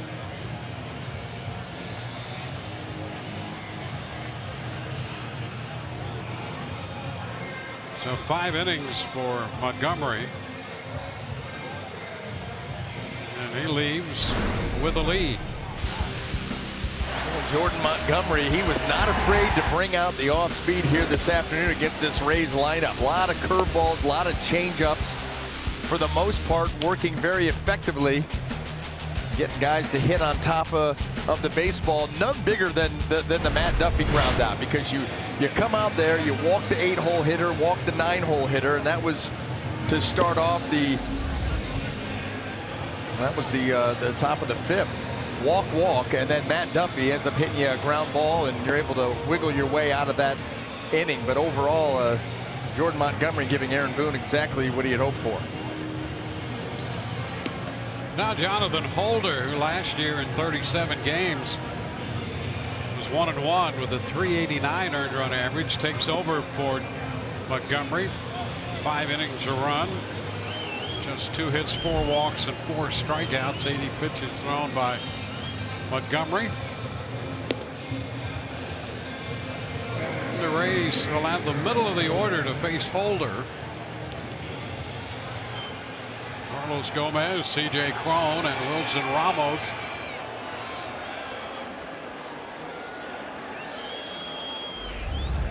Well, a couple of times the Rays have managed to get the potential tying run to the plate in the last couple innings. They had a threat for more in the third when they scored only 1. And now let's see what they can do against Holder. Gomez has struck out and walked. In between right there, and that's strike 1.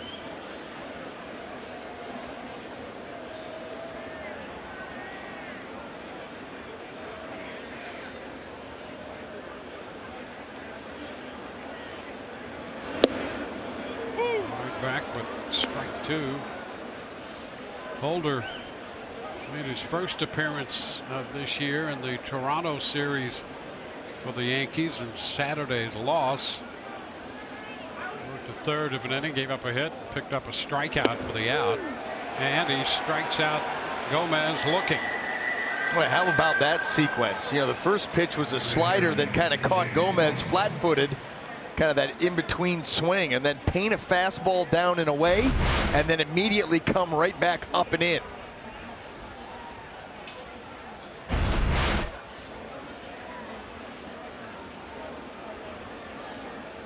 C.J. Cron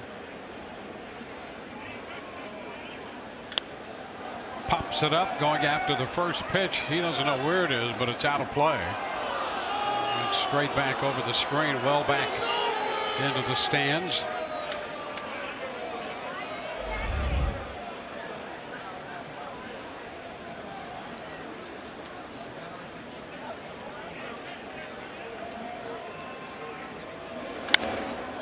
Shot into right field, going back is Judge, and that's going to be over his head.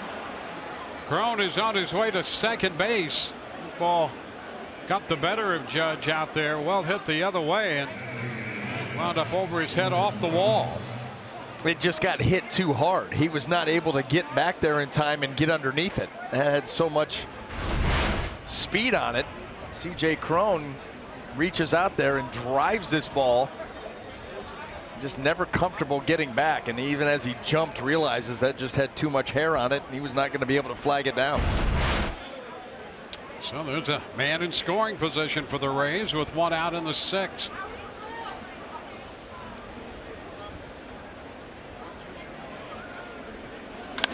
And a shot to Ramos, and that's in there for a base hit. One hop in front of Stanton. And Crone will advance to third. Sharply hit by Ramos. Crone had to make sure it was going to get down.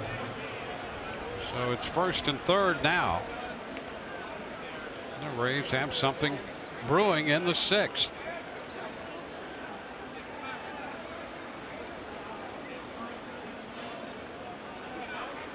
Well, back-to-back, the 2 hardest hit balls of the game for the Rays. Solid contact, getting a hold of some sliders here by Holder that haven't had a lot of downward movement.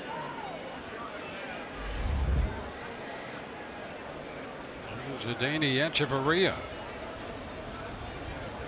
Again, the potential tying run at the plate.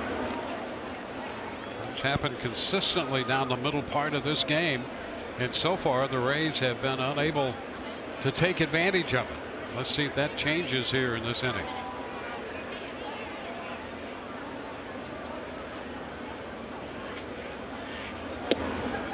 It's a strike. 1-1.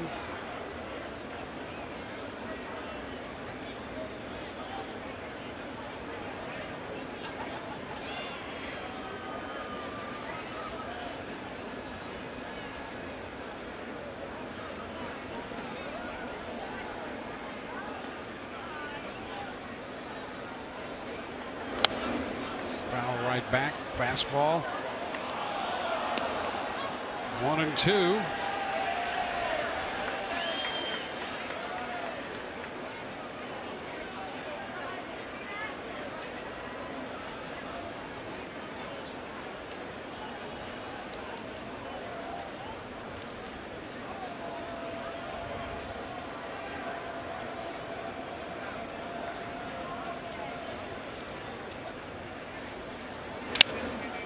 Fly ball into right.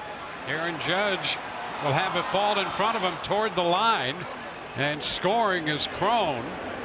Ramos moves up to second, and Echeverria drops a base hit in there and chases home a run. The Rays cut the deficit to 2. It's a 4-2 ball game. How about that? Yeah, perfect sequence to Carlos Gomez to start this inning, and then double, single, this ball right here off the end of the bat, and fooled everybody. You thought that Judge was going to be able to get to it, but it drops in, well placed, inch closer. Jesus Sucre now with men at first and second. It's a strike. Suddenly the Rays with 3 consecutive hits.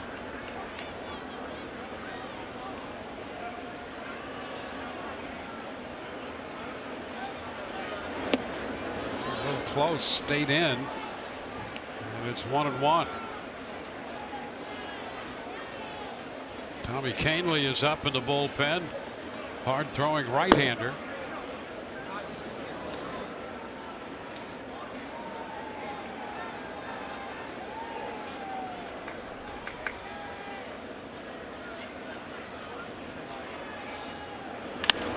Ball, that's going to go through the left side. Headed to third is Ramos, and the bases are loaded. So the Rays, with 4 consecutive hits in the 6th inning, have loaded the bases with 1 out. And the New York fans here on this cold day at Yankee Stadium starting to get a little restless. Well, the Yankee bullpen, they were so locked down a season ago, and they have had their struggles here in the early going. And when you have a 4-1 lead getting later into the game and you give up 4 straight hits, there's a lot of people on the New York side getting restless right now. Well, Brad Miller comes out to pinch hit. So Miller will hit for Robertson, with Ramos at third, Echeverria at second, and Sucre at first. Crone has scored the run. And Miller in his career 1 out of 2 against Holder. And here comes Aaron Boone. So Holder works a third of an inning. The Rays with a run home and a major threat, back with a pitching change. Call to the bullpen brought to you by the Florida Lottery.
Introducing the new Florida Times the Cash scratch-offs from the Florida Lottery, celebrating 30 years of winning with their biggest scratch-off top prize ever, $15 million. The Florida Lottery, it's your ticket, claim it. Must be 18 or older to play. Play responsibly.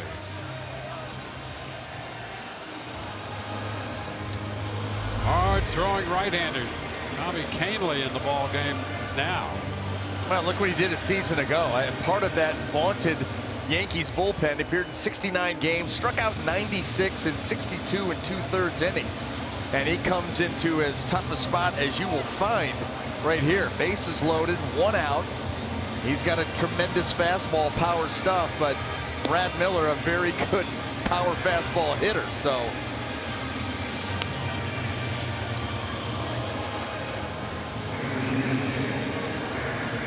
Brad Miller to pinch hit.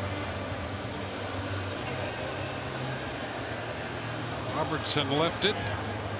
Denard Span has moved into the on-deck circle as well. And Kahnle, who started in the Yankee organization, there's Denard Span on deck. Usually drafted by the Yankees and then got to the big leagues with the Rockies, spent some time with the White Sox, and now back with the Yankees. Here's Miller. And he's out in front, strike one. With Kahnle out there, you've got to be keyed for the hard stuff. And then he comes with that. Down below the zone, a little late movement right under the swing of Brad Miller.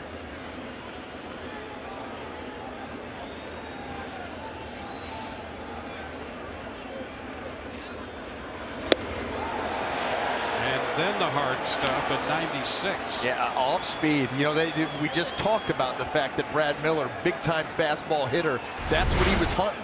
So you get the changeup, and then he comes up with 96.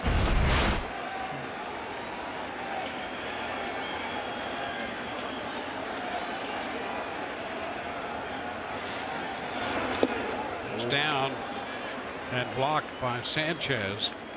1-2. Yeah, he's fortunate there because that pitch got yanked right into the dirt, and it was far enough out in front of Sanchez that those can get tricky. Use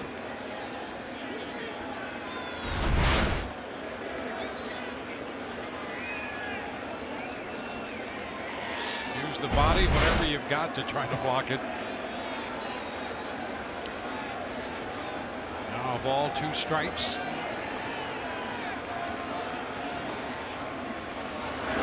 And a cut and a miss. Well, Canely, a big strikeout for the Yankees right there.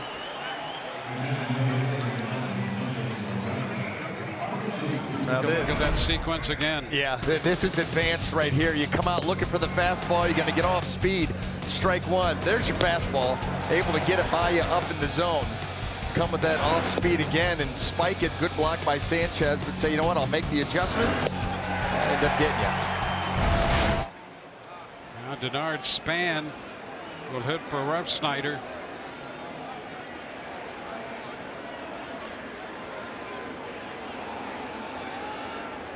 And that's strike one. Same thing. He starts him off speed.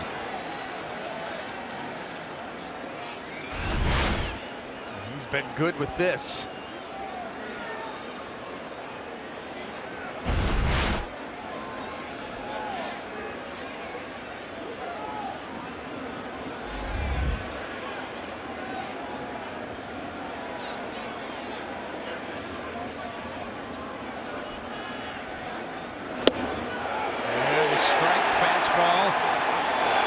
The corner, 0-2.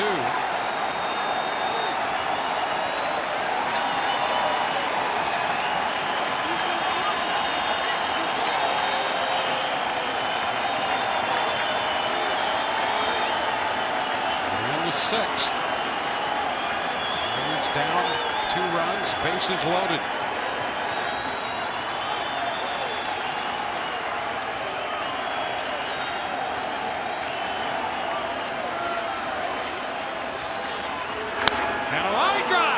Base hit headed toward the right field corner.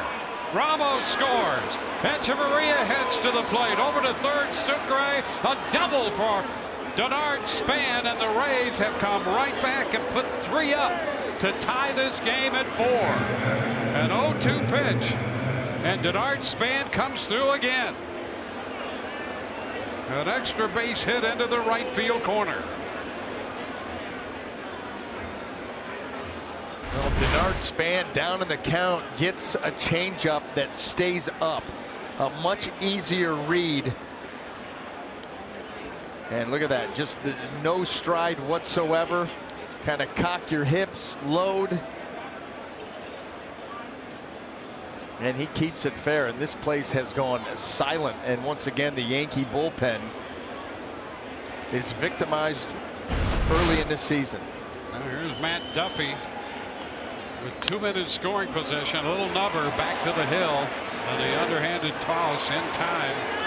Rays are retired in the 6th, but they cash it in this time to pull even with a 3-run inning. Denard Span with a big hit.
A double driving in 3 runs, and the Rays are 2 runs, and the Rays with a 3-run 6th have tied it.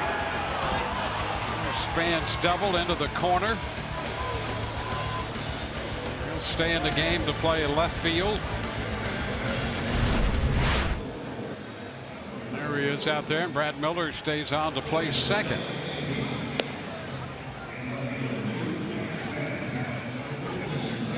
Miller in second. We go to the bottom of the 6th inning.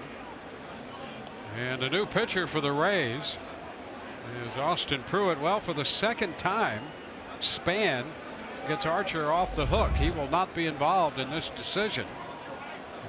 Span drives in 2 runs to tie the game. And now Pruitt comes on to face Neil Walker to begin the bottom of the 6th.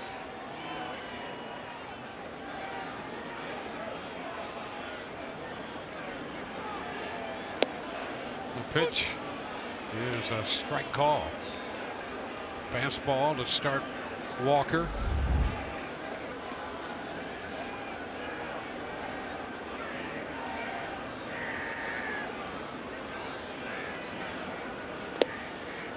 Out front 0-2. Boy, think about that inning as far as Tommy Kahnle's concerned. You know, he comes into that ball game. He made one mistake. He threw nothing but good pitch after good pitch. You know, great pitch. He made one mistake, and Denard Span made him pay. And it absolutely tied this game up. It quieted the crowd, and all even again. And that is strike 3 on Walker. So he's out of there. Well, here's the final look at Chris Archer on his day. Yeah, another up and down day. You see, he did have 3 walks today. Of course, 8 strikeouts. That was the big one, though. The fastball to Gregorius that got away. Yanked him on the inner half of the plate. He made him pay with a 3-run home run. Followed it up with some more strikeouts. Had 8 of those in 5 innings, but the 4 earned runs. And that's where we are right now. Brandon Drury. 1 ball, no strikes.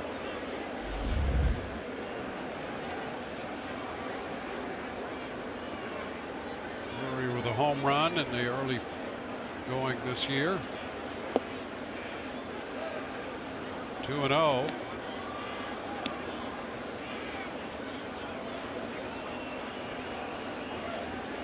So for the Rays, 4 runs, 7 hits. For New York, 4 runs, 6 hits.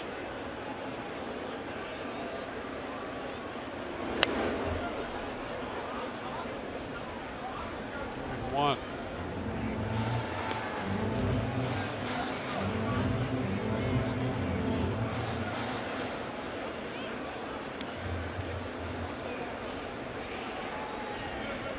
Yankees have left 3 men on base. The Rays have stranded 6.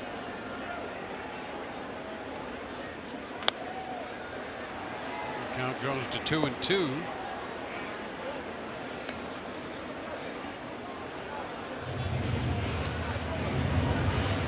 Kevin Cash had said before the game, with the weather being as it is, he was prepared to be here and wait until 8 o'clock tonight to start the game.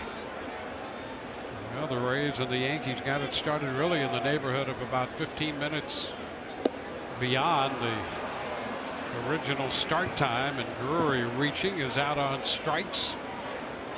And them out in front. Boy, really good breaking ball there by Austin Pruitt. Quick start here in the 6th. Back-to-back strikeouts. How about that hook? Down and off.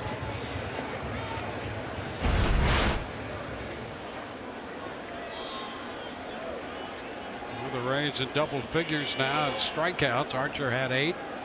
Pruitt back-to-back strikeouts of Walker and Drury. Here's Wade. He hits a high fly ball back into deep right, all the way in front of the wall. Waiting, it's Gomez. He got it. Carlos Gomez. That was a towering fly ball to right, and Gomez never gave up. Stayed right there in front of the wall and made the grab to retire the side. That appeared to be trouble off the bat, but it was higher than it was long. And Gomez timing the leap, makes the catch and brought it back.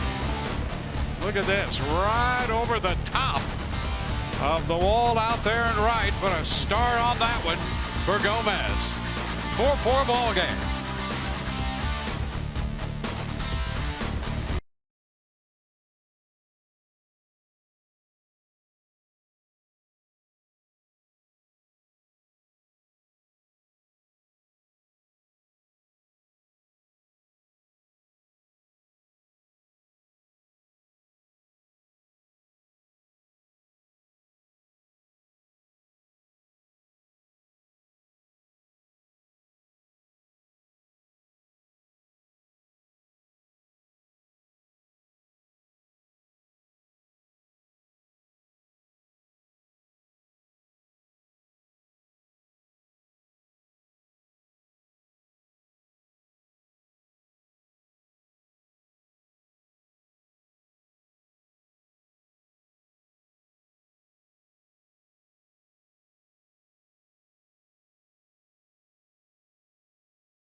Our Bonefish Grill fresh catch of the game. And here it is. Timing the leap perfectly. Yeah, because that ball was hit so high, it gave him that time to get back to the wall to size it up. And you're right, he could not have timed the leap any better. Now, Kevin Kiermaier will open the 7th inning for the Rays. And he takes one a little wide and held up just in time. Gomez due to hit 2nd in the inning. Kevin Kiermaier, Carlos Gomez, and C.J. Cron.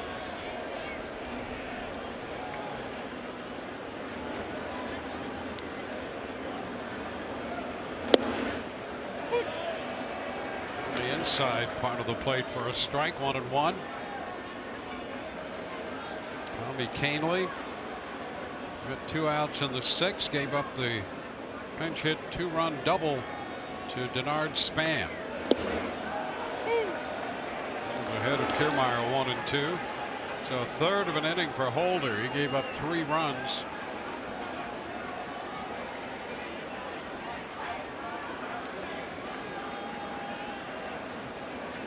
Span driving in 2 of those runs. Swing and a miss.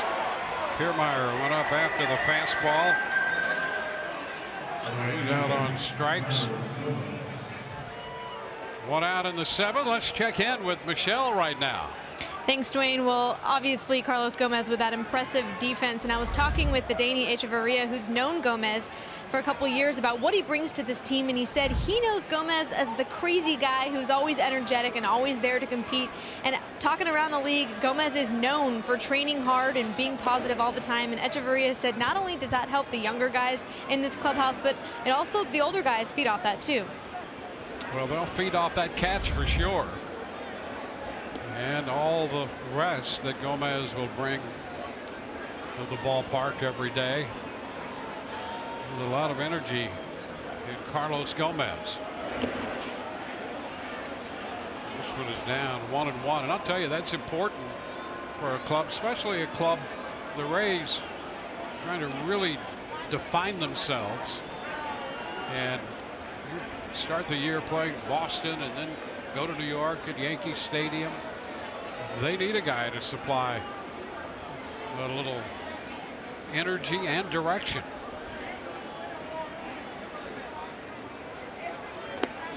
There goes after that pitch up, fastball.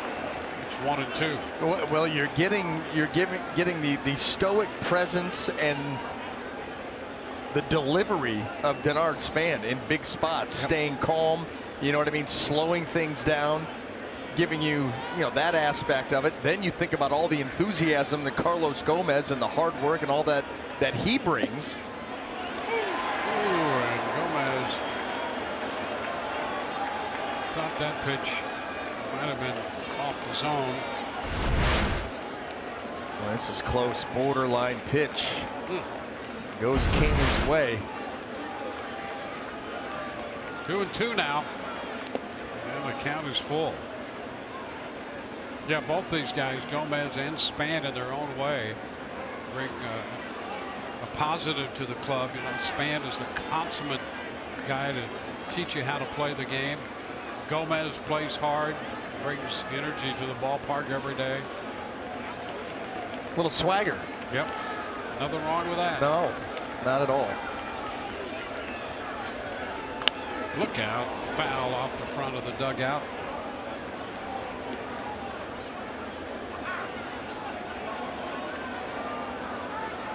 You pitch that far in and you're just swinging to get it off you. That's exactly right. And the only place you could hit it is where he did hit it.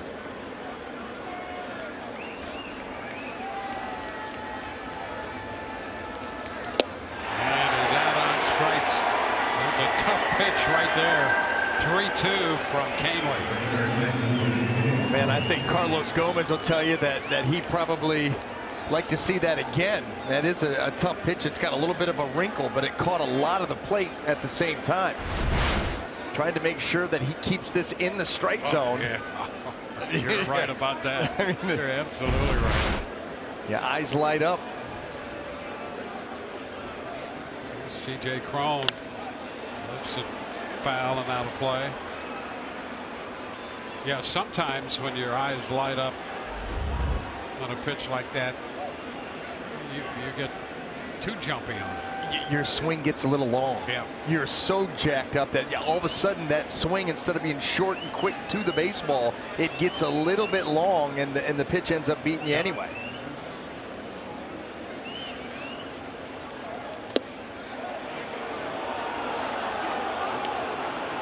One to Cron.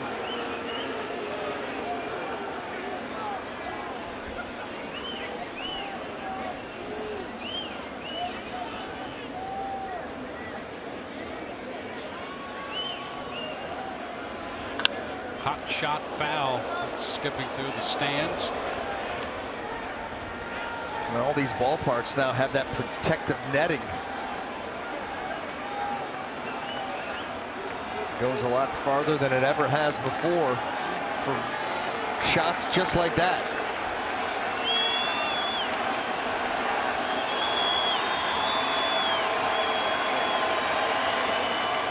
Did he go? Yes, he did. Cron out on strikes. Canely strikes out the side. 1-2-3 go the Rays. It's tied 4-4.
Here we go into the bottom of the 7th inning on this cool, cold, chilly, take your pick. Temperature's been around 40 all day with rain, mist, and the dampness of an early April day in the Bronx, following snow the day before. So on to the bottom of the 7th. He's got it right there. Shielding the wind. Yeah, my thought has always been if that is what you're going to go with at the ballpark, then just flip on the TV. Yeah, there's plenty of games. This is one of 81. There you are. Well, a good 6th inning for Austin Pruitt, a couple of strikeouts, and then the great catch by Carlos Gomez that brought Tyler Wade's towering fly ball back. There's another Tyler Austin.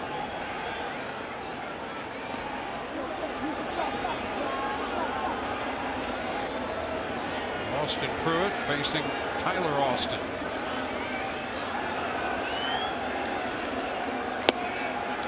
Pitch is a strike.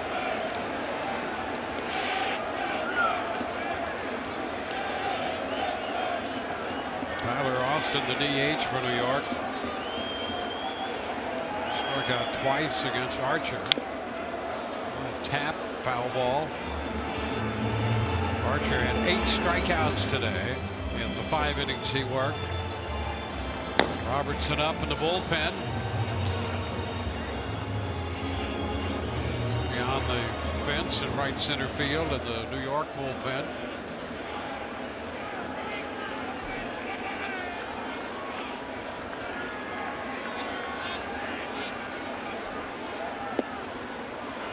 A little low on the check by Tyler Austin.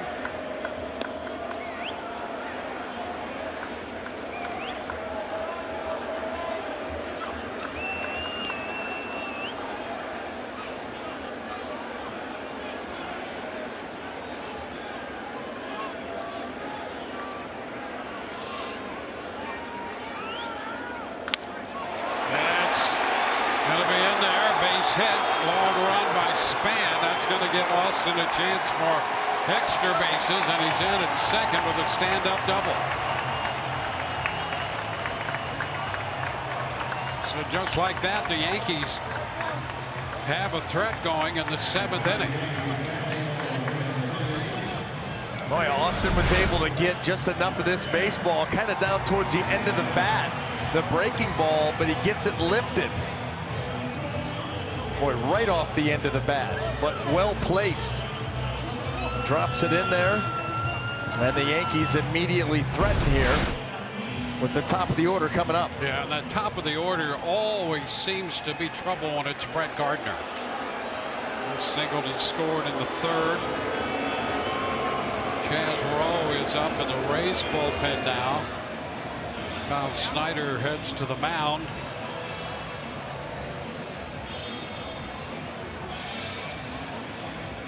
Top of the order with Gardner and Judge and Stanton. Alvarado joining Rowe.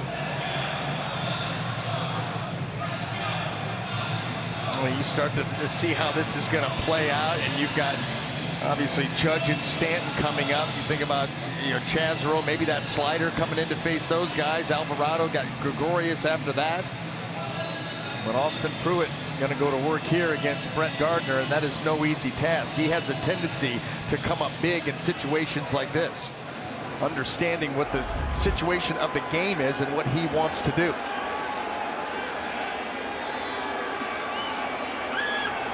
So here's Gardner.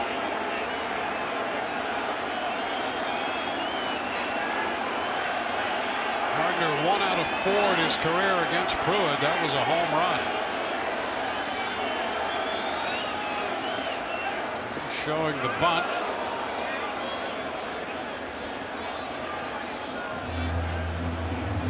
Ball, no strikes.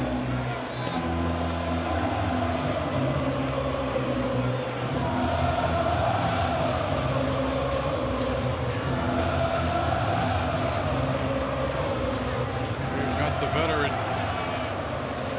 Yankee presence now at the plate.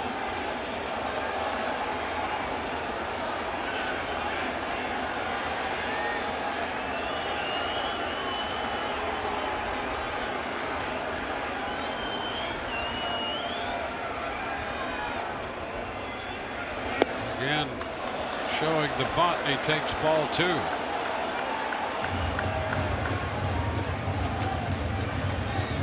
Aaron Judge on deck.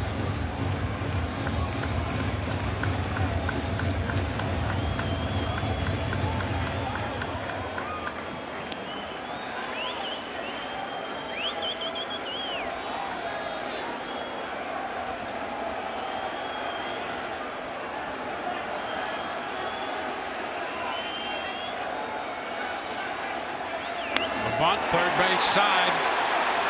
It's going to get the job done on a bad throw. Austin will score.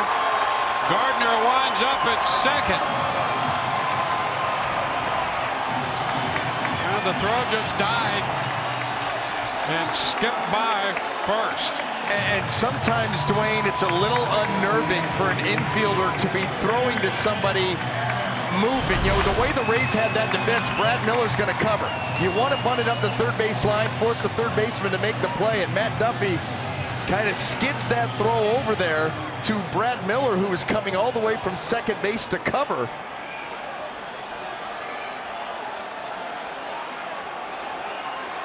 Got all the way over there and just kind of babied the throw, and Brad not able to come up with it. That hurts. Well, the Yankees take the lead. Here's Aaron Judge. Now Gardner's in scoring position. He'll get credit for a sacrifice on an error charge to Duffy. 1-0 the count to Judge. And that was perfectly executed, because if you get that ball where the third baseman has to field it, then obviously you're going to get the runner over. That's the goal number 1. And then the bonus is the bad throw if you're a Yankee fan. 1-1 to Judge. Well, the Rays worked hard to pull even. And now the Yankees have taken the lead.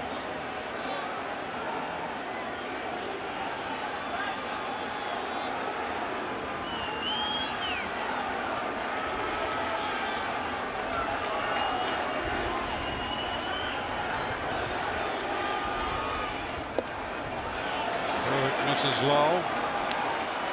2-1. Stanton on deck.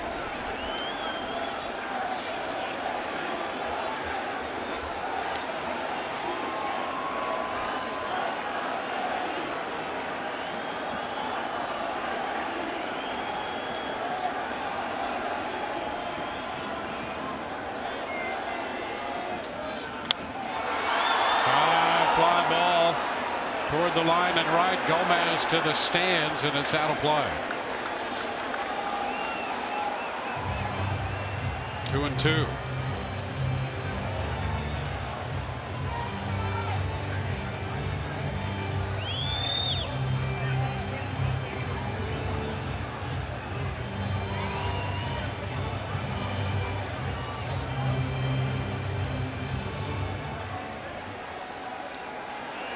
Well, now with nobody out, Pruitt and the Rays trying to put a stop and hold the damage to just 1. But they're right back in that man in scoring position, nobody out situation, only now they're down by 1. Pitch up, and you could see Sucre ready to fire to second. Gardner went back in ducking. Well, Duffy with the read, he gets there, makes the nice play and throw, and like I said, that ball just sailed on him, kind of babied it a little bit, and Brad Miller not able to come up with the backhand stop.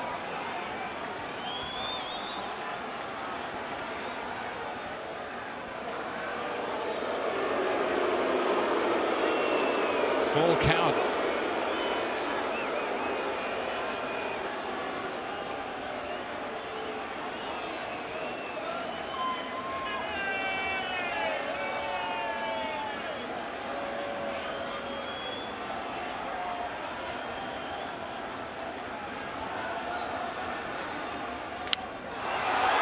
ball center field. Here comes Kiermaier. It's going to drop in front of him.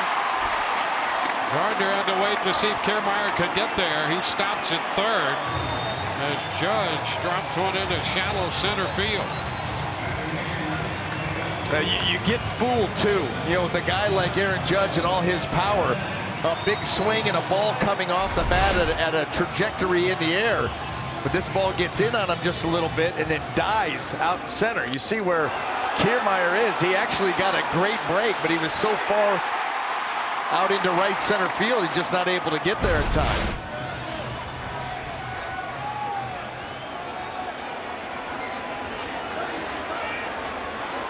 Stanton.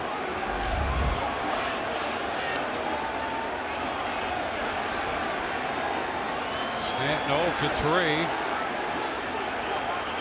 No outs in the inning.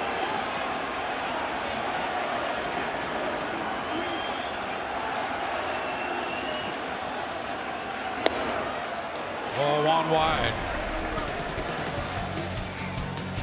Stanton striking out 3 times against Archer, including a called third strike on a fastball in the third. Out swinging his last time. First and third. Miller on the shortstop side of second right now. 2-0.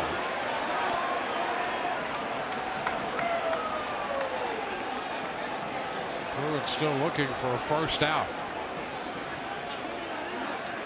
Gregorius on deck.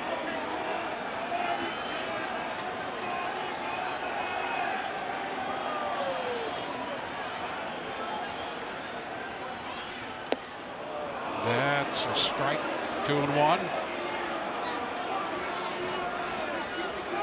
Archer for 5. Pruitt worked the 6th inning. Touch for the run here in the 7th on the error.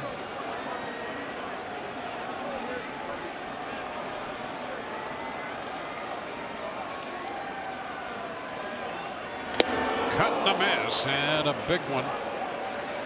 Missing a fastball. 2-2. Here, look at this.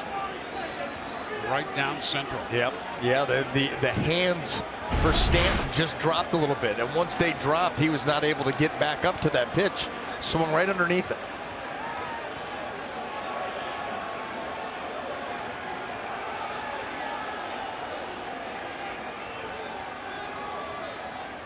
And a cut and a miss. He went up with him and picks up a big strikeout. Big out right there for Pruitt. And why not? You know, the previous pitch we talked about him getting underneath it with the swing. So take it up a couple more inches. That's exactly what he does, and not able to get to that one either. That's a big strikeout there by Austin Pruitt, and the 4th time here for Stanton in his Yankee debut at Yankee Stadium.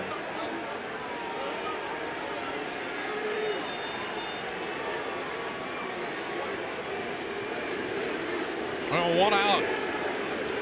And the hitter is D.D. Gregorius, who already has a double and a 3-run home run. Also walked and scored twice.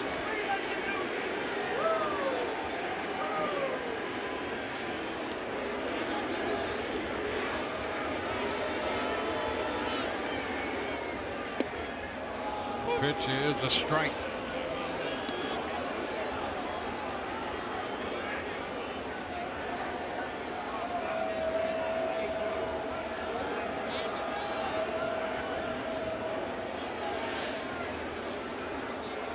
Gregorius can be aggressive up there.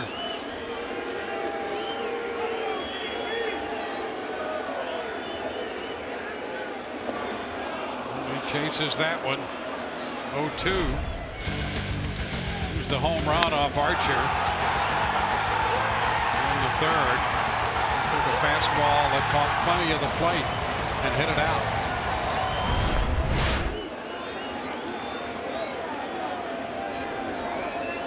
Well, Pruitt's got an opportunity here to again go for the strikeout, something that you'd like to see. Ground ball double play would be great too, but You get to 0-2, aggressive hitter. He just chased a pitch well below the zone.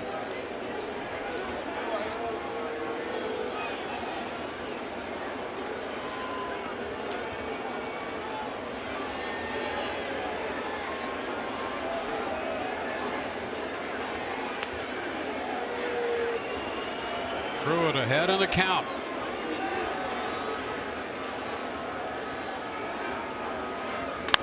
And a long one to right, and I mean a long one. Gone into the second deck.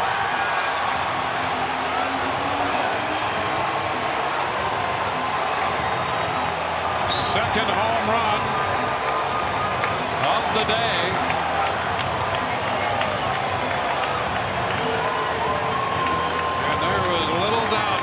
Left the bat. It comes on an 0-2 pitch.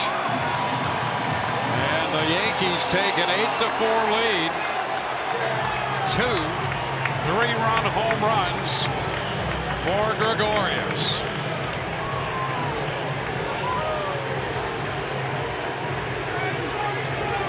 Gregorius driving in 6 with those 2 home runs.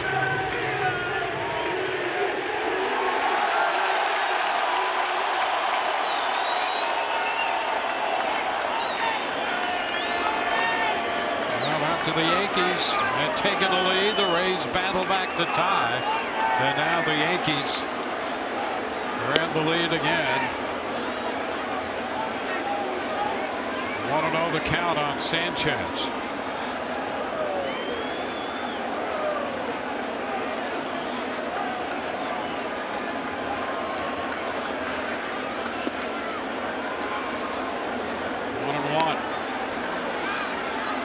I'll tell you what kills you about that home run, 0-2 count. Yep. 0-2 count, had him in the hole, had him chasing out of the zone, and tried to sneak that fastball by him up, but it wasn't up far enough, obviously.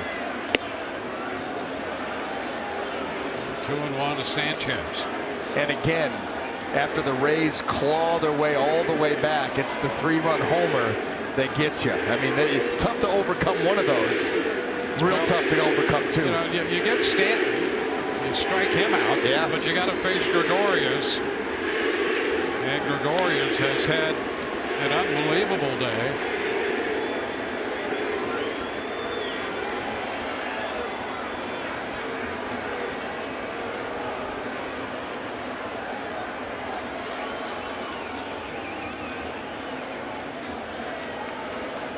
A 2-2 count on Sanchez, and that will take the count full on him. Here's another look at the 0-2 pitch. They wanted that up and away. That was actually middle up, but how about Gregorius being able to shorten the swing and get to it? See a lot of guys not able to get to that pitch, and quick enough hands he did. This is his second curtain call of the game.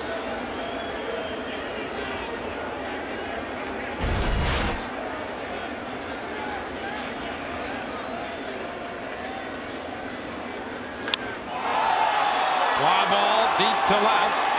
Span will go to the corner looking for it and makes the catch as he goes to his knees. He went back into the corner and then had to come back after it. The wind blowing in. Yeah, Span made the grab. And it was hit high enough that the wind absolutely came into play. And you just saw how precarious that situation was before he's able to put it away. Off the bat again, you're thinking that's got a chance to get out of here. 318 down the left field line. But he got it up there high enough that some weather played around with it.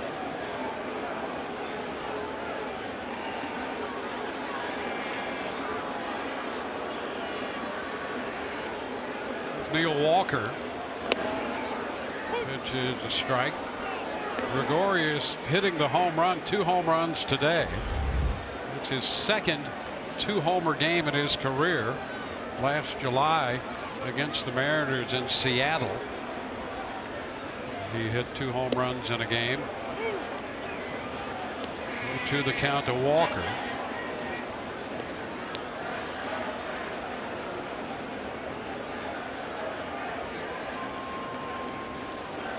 And once before he drove in 6 runs in a game. And that was in August of 2015 against the Braves. And there's a swing and a miss. Walker out on strikes. 7 men come to the plate. 4 of them score.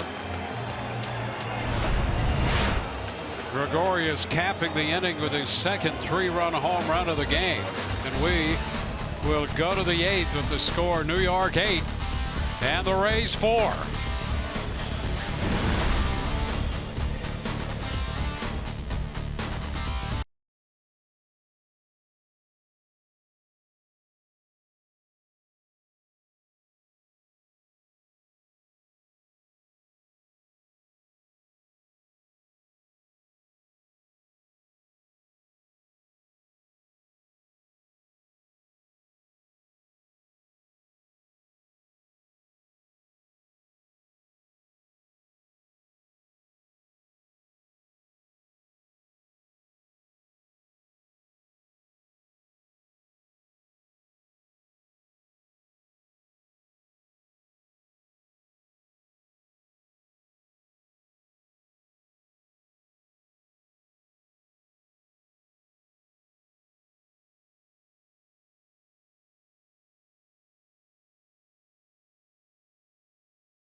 The Rays, Didi Gregorius has driven in 6 of those runs on the strength of 2 home runs. Had a double in the 2nd inning and scored the first run of the game for New York. He's been on base 4 times. Double, home run, walk, and a home run again.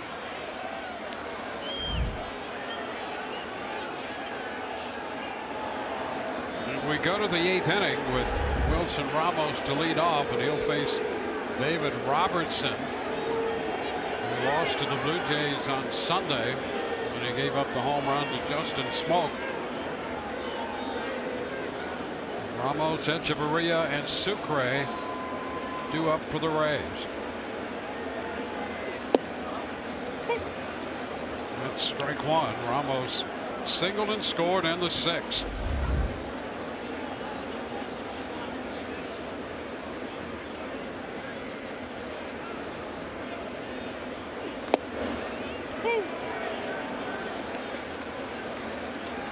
Two.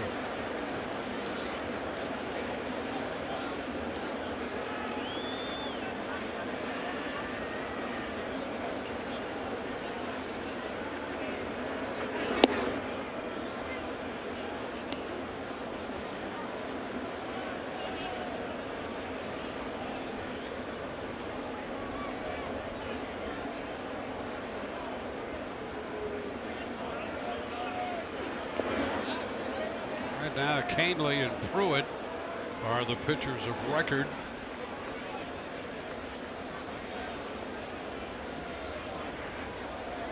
See up and down the Rays lineup. Echeverria with a couple of hits. Sucre with 2. Ramos picked up his base hit when the Rays scored 3 runs in the 6th inning. The ground ball to short. Oh, what a pickup there by Gregorius. Had a lot of time. Makes the throw to first. Very good pickup by Gregorius. So he had a great offensive day and defense as well, but here's the offense. Well, just a misplaced fastball there on the inner half. And he's able to hit a 3-run homer down the line. And then how about this? Fastball up in an 0-2 count. All the pertinent numbers right there, but the big one is a 3-run homer. That's the one that hurts the most. And the play he just made here in the 8th, the second time he's turned in a very good play on a ball hit by Ramos today. Danny Echeverria fouls one out of play for a strike.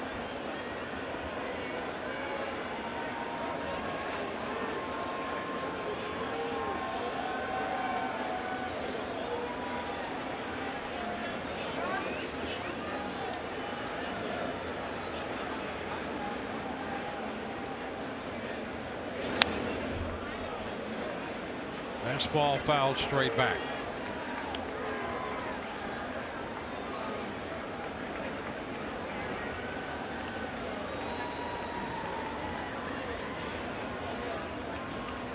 Sucre on deck.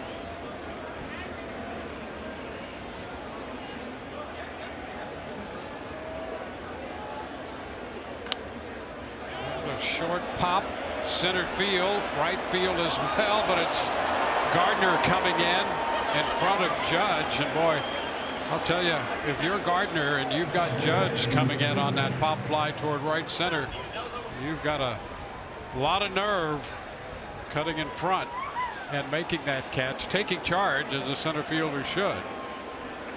But all the while realizing that it's 6 feet 7 inches tall and weighs 280 pounds. That's exactly right. That's a defensive lineman. Yep.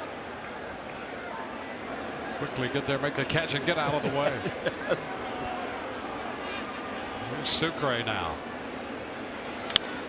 Pops it up, back of first. Walker's after it, near the stands, and he makes the catch. That will retire the side. Nice catch by Walker. Here's the netting to cushion his landing. We go to the bottom of the 8th. New York. And Didi Gregorius lead the Rays 8-4.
Let's go places by FDOT.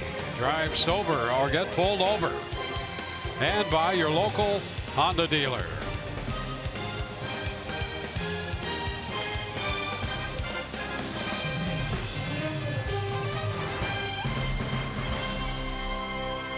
First game of this 2-game set. Yesterday, snow out. Today it was raining, but the Rays and the Yankees here in the bottom of the 8th inning of this one. Brandon Drury leads off against Austin Pruitt. First pitch, and he pops it into short right center. And right there, the wind carries it over a little bit to Gomez, who makes the catch. We've had a couple of those high poppers and fly balls that have been affected.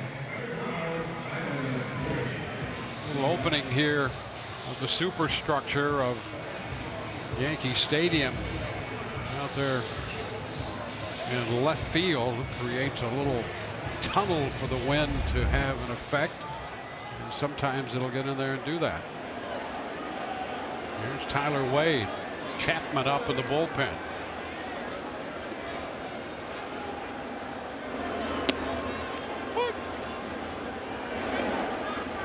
Wade with a base hit and a run batted in. That was in the second. 1 for 3. Made a bid to get one out in the sixth. And Carlos Gomez brought it back, timing his leap perfectly. A 1-1 count. Archer for 5. Pruitt now 2 1/3 under his belt. It's 2-1.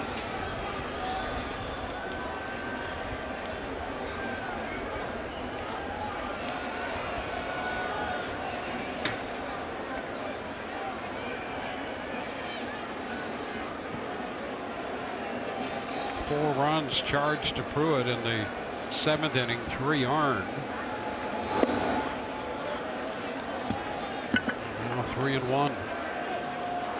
The New York second baseman.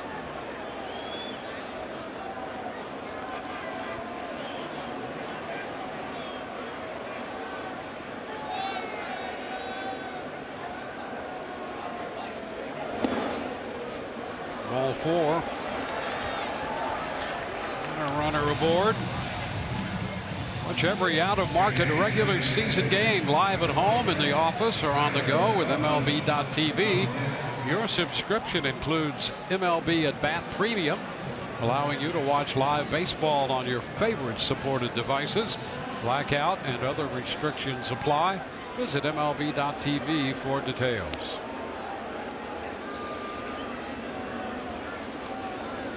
Here's Tyler Austin.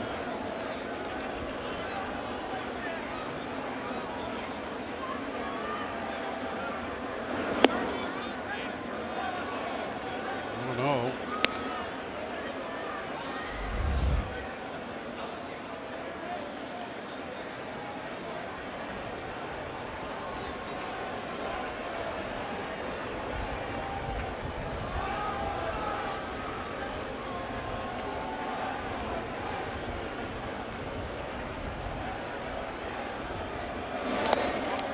It's low, blocked by Sucre. With an eye toward Wade, the runner at first. Right now having a hard time finding the strike zone. A walk, a couple of pitches well out of the zone here to Tyler Austin. Well, these can be tough days to pitch. And the Rays are going to have a few of those on this trip. The forecast tomorrow says it's actually supposed to be in the mid-60s. And that would be the only day, which the present forecast calls for temperatures above 50. Rays have tomorrow in New York, then on to Boston and Chicago. And all the rest, except for tomorrow, will not be above 50 degrees.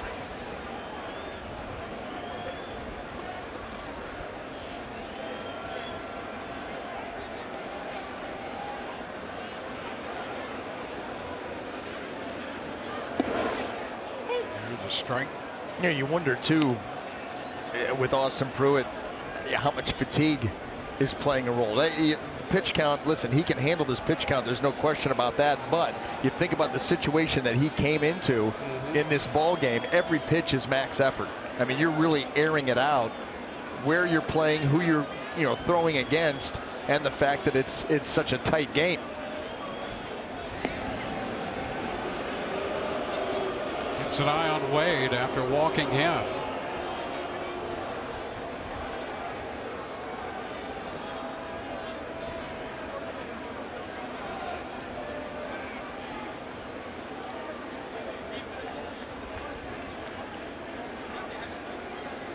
Three and one now. And that's too low, so back-to-back walks. And here comes Kevin Cash. So after all of these pitches, the Rays will make a pitching change. Call to the bullpen, brought to you by the Florida Lottery.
Your Gulf Coast Honda dealers. We'll hear from the left-hander Blake Snell, and Doug Wechter will be breaking down Carlos Gomez. I'm sure we'll see that catch again he made in this game. And here is that catch.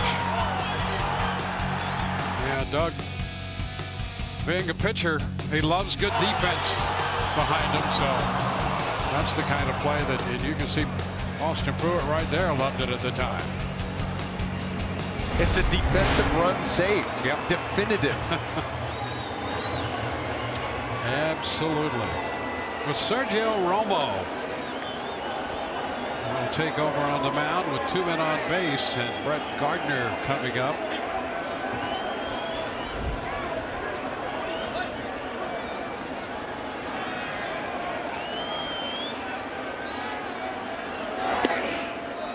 Pitch is a strike. Gardner scored a couple runs, put down a sacrifice in the 7th, but reached on Duffy's throwing error. He scored in the 7th after he'd singled and scored in the 3rd.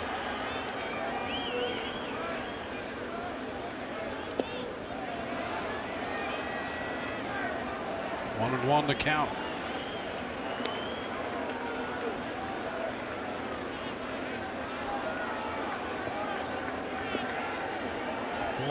Charged to Archer, 4 charged to Pruitt. He's responsible for 2 men on.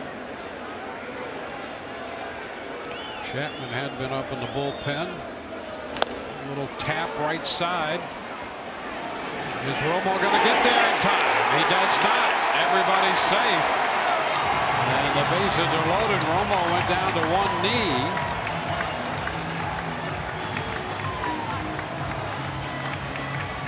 The bases are loaded.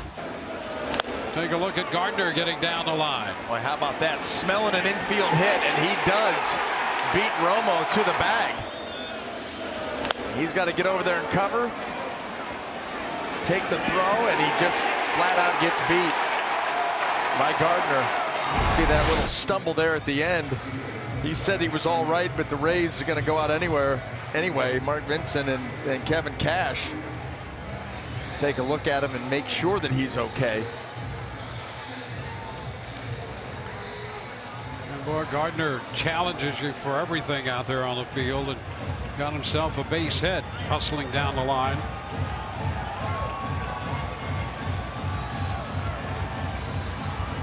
Romo's okay.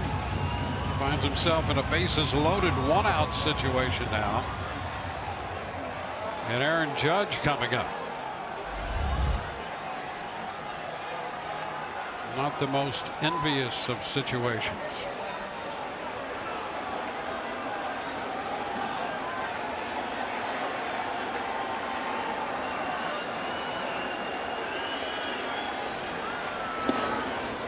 Pitch wide.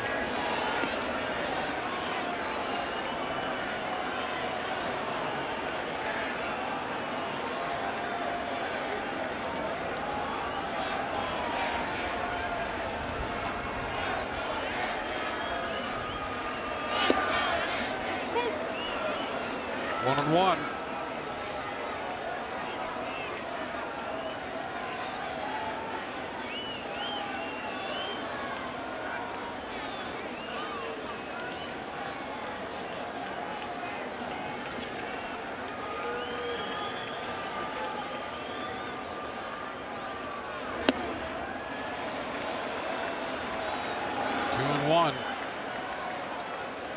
Boy, not the most envious of spots to be in.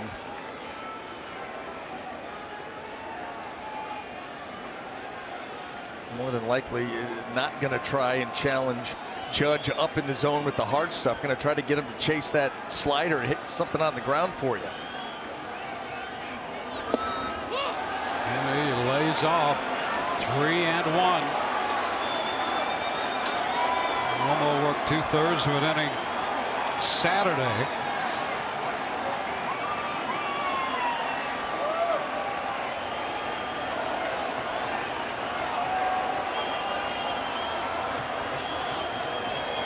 A 3-1 count.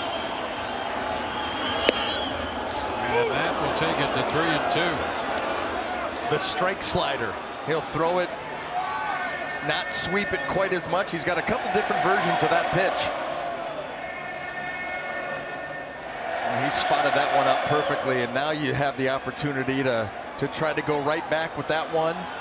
Maybe try to get him to chase.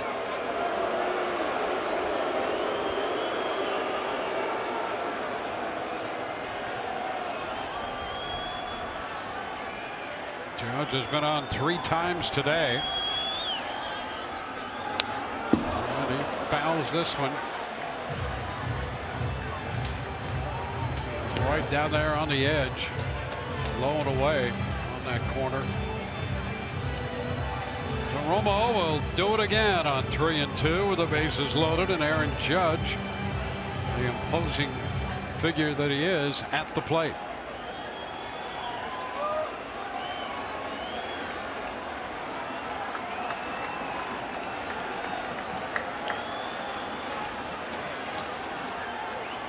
Three-two. Ball 4 is outside.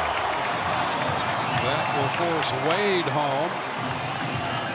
So the 1-out walk is turned into a run, charged to Pruitt's account.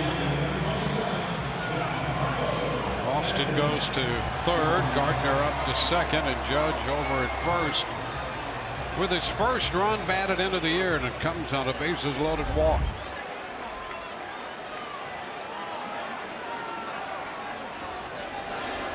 Giancarlo Stanton. Stanton has struck out 4 times today. Bases loaded now. And he was going for it. Strike 1. Cut. Fastball right here. 1 and away. That thing runs back in and still able to get in and tie Stanton up just a little bit. Looks like he's got a little hitch in his swing right now with those hands dropping. And he takes that for strike 2 on the outside corner.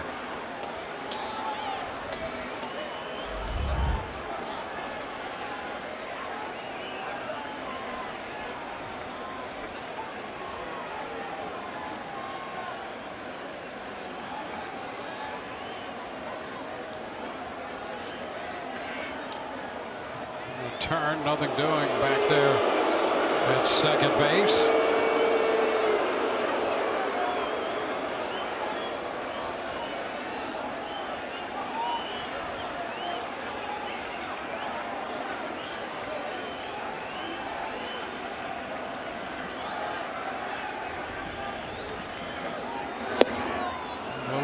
outside, and he takes that one for a ball. 1-2.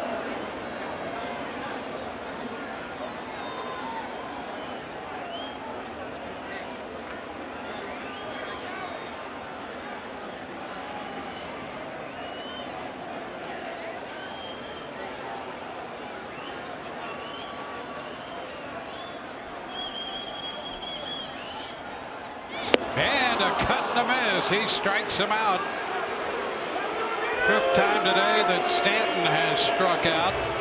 That's the first time in his career he struck out 5 times in a game. He'd struck out 4 times, 16 separate occasions. And now strikes out for the 5th time today. And the swings have been disjointed more so as the game has moved on. So you know that it's something that's in his head right now. Yankee Stadium debut. What do you even call a 5 strikeout game? I know the 4 is a golden sombrero. What's a 5? It's a golden sombrero plus 1.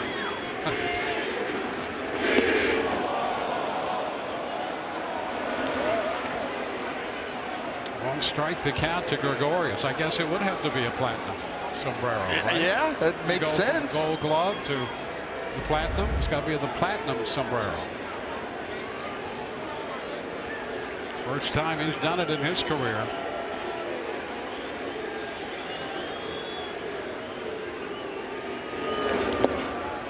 Pitch is down. 1-1. Most RBIs in a Yankees home opener since 1920. How about that?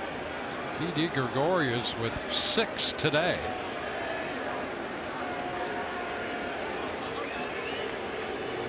Well, we knew Tino and Willie Randolph. We have to go back a few years before most of us to make the acquaintance of anybody else on that list.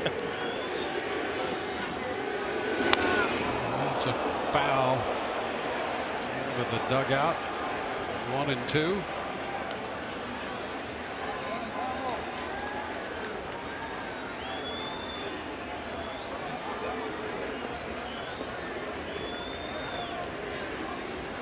Yankees have 9 runs. 9th run coming on the bases loaded walk to Judge. 1-2 the count to Gregorius.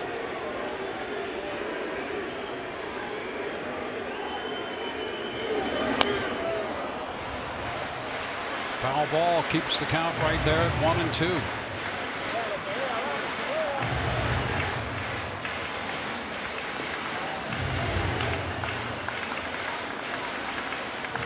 Well, the crack staff downstairs, Dwayne, has done some research, and they say, according to the internet, and you know that you can believe anything. That's right. That's on the internet. Yes, that a of 5 strikeout game is, in fact, a platinum sombrero. There you go.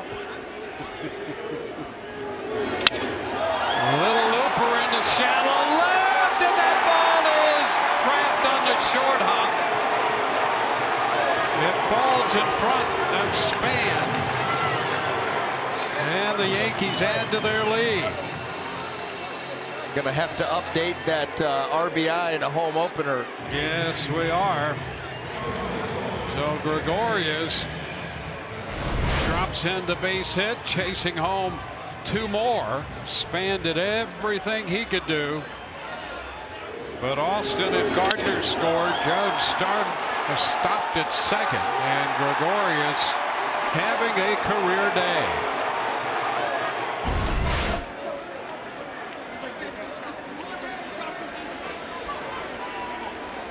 Eight runs batted in.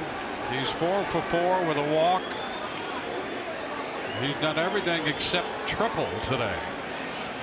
Walked, singled, doubled, hit 2 home runs. Now a wave and a miss by Sanchez.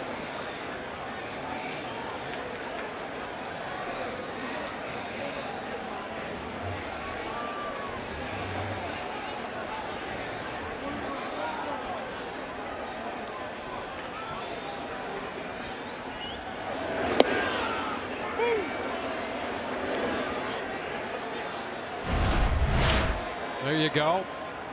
Now 8 runs batted in for a Yankee home opener. Topping the list.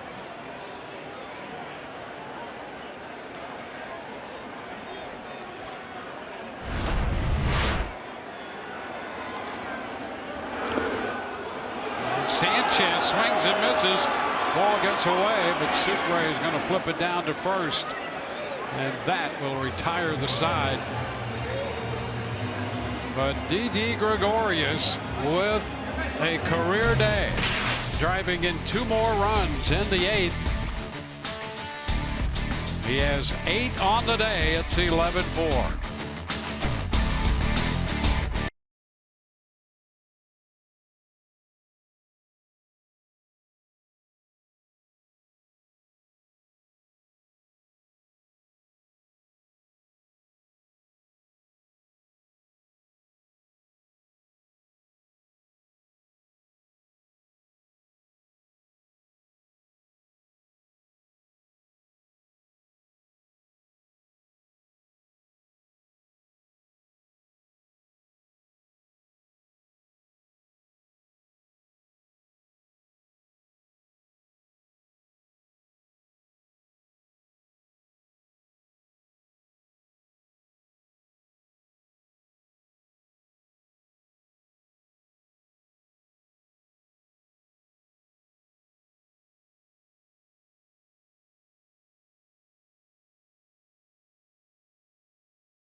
Has driven in 8 runs in this game, and as we go to the 9th, New York leads the Rays 11-4.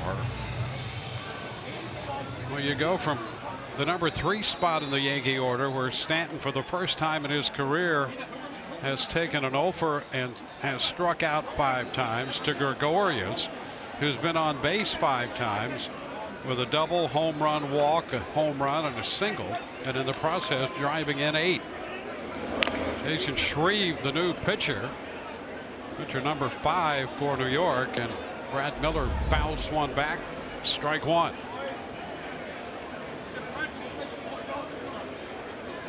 Shreve in 44 games last year.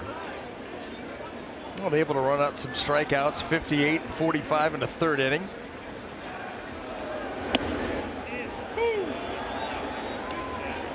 Miller entered the game as a pinch hitter in the 6th and struck out.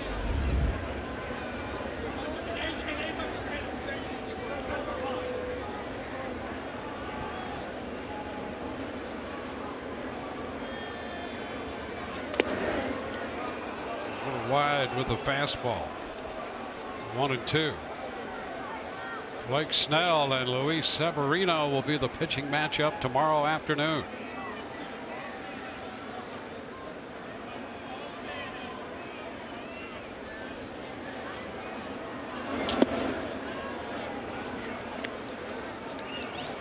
Two and two.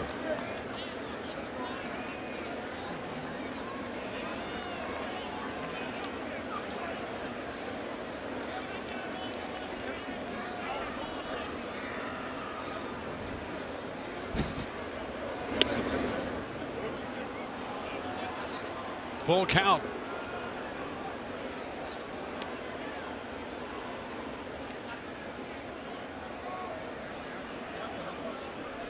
Jordan Montgomery started for New York, worked 5, gave up 1 run, and Jonathan Holder was charged with 3 1/3 of an inning. Canely an inning and 2/3. Robertson an inning. Now Shreve, and he strikes out Miller swinging.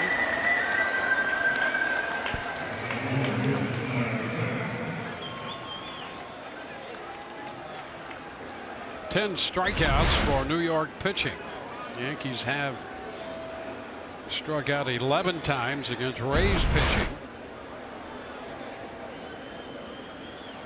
And here's Denard Span.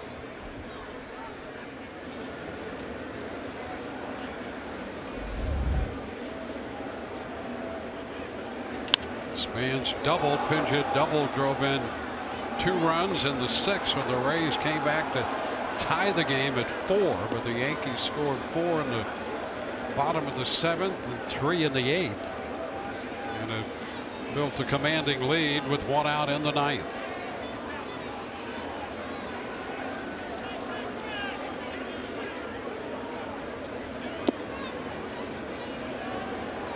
Boy, you had that feeling too when Denard Span was able to put that at bat together and get that change up from Tommy Kahnle that he left up and tie the game, that, you know, the Rays, all the momentum was with them, and then Austin Pruitt comes out and has a really good bottom of the 6th inning. You move on from there and think, okay, this is going to be a battle of the bullpens, and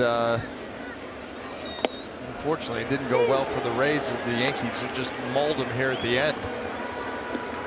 Now Span is behind in the count, 1-2.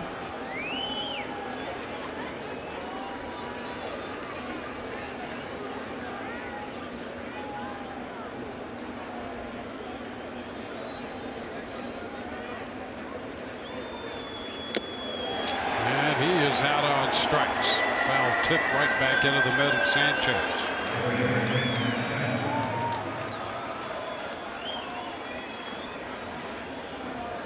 So 2 gone.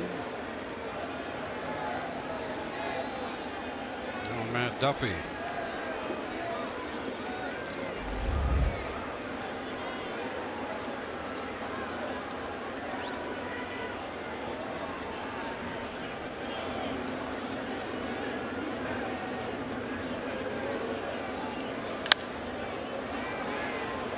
Duffy. 1 strike on the foul ball.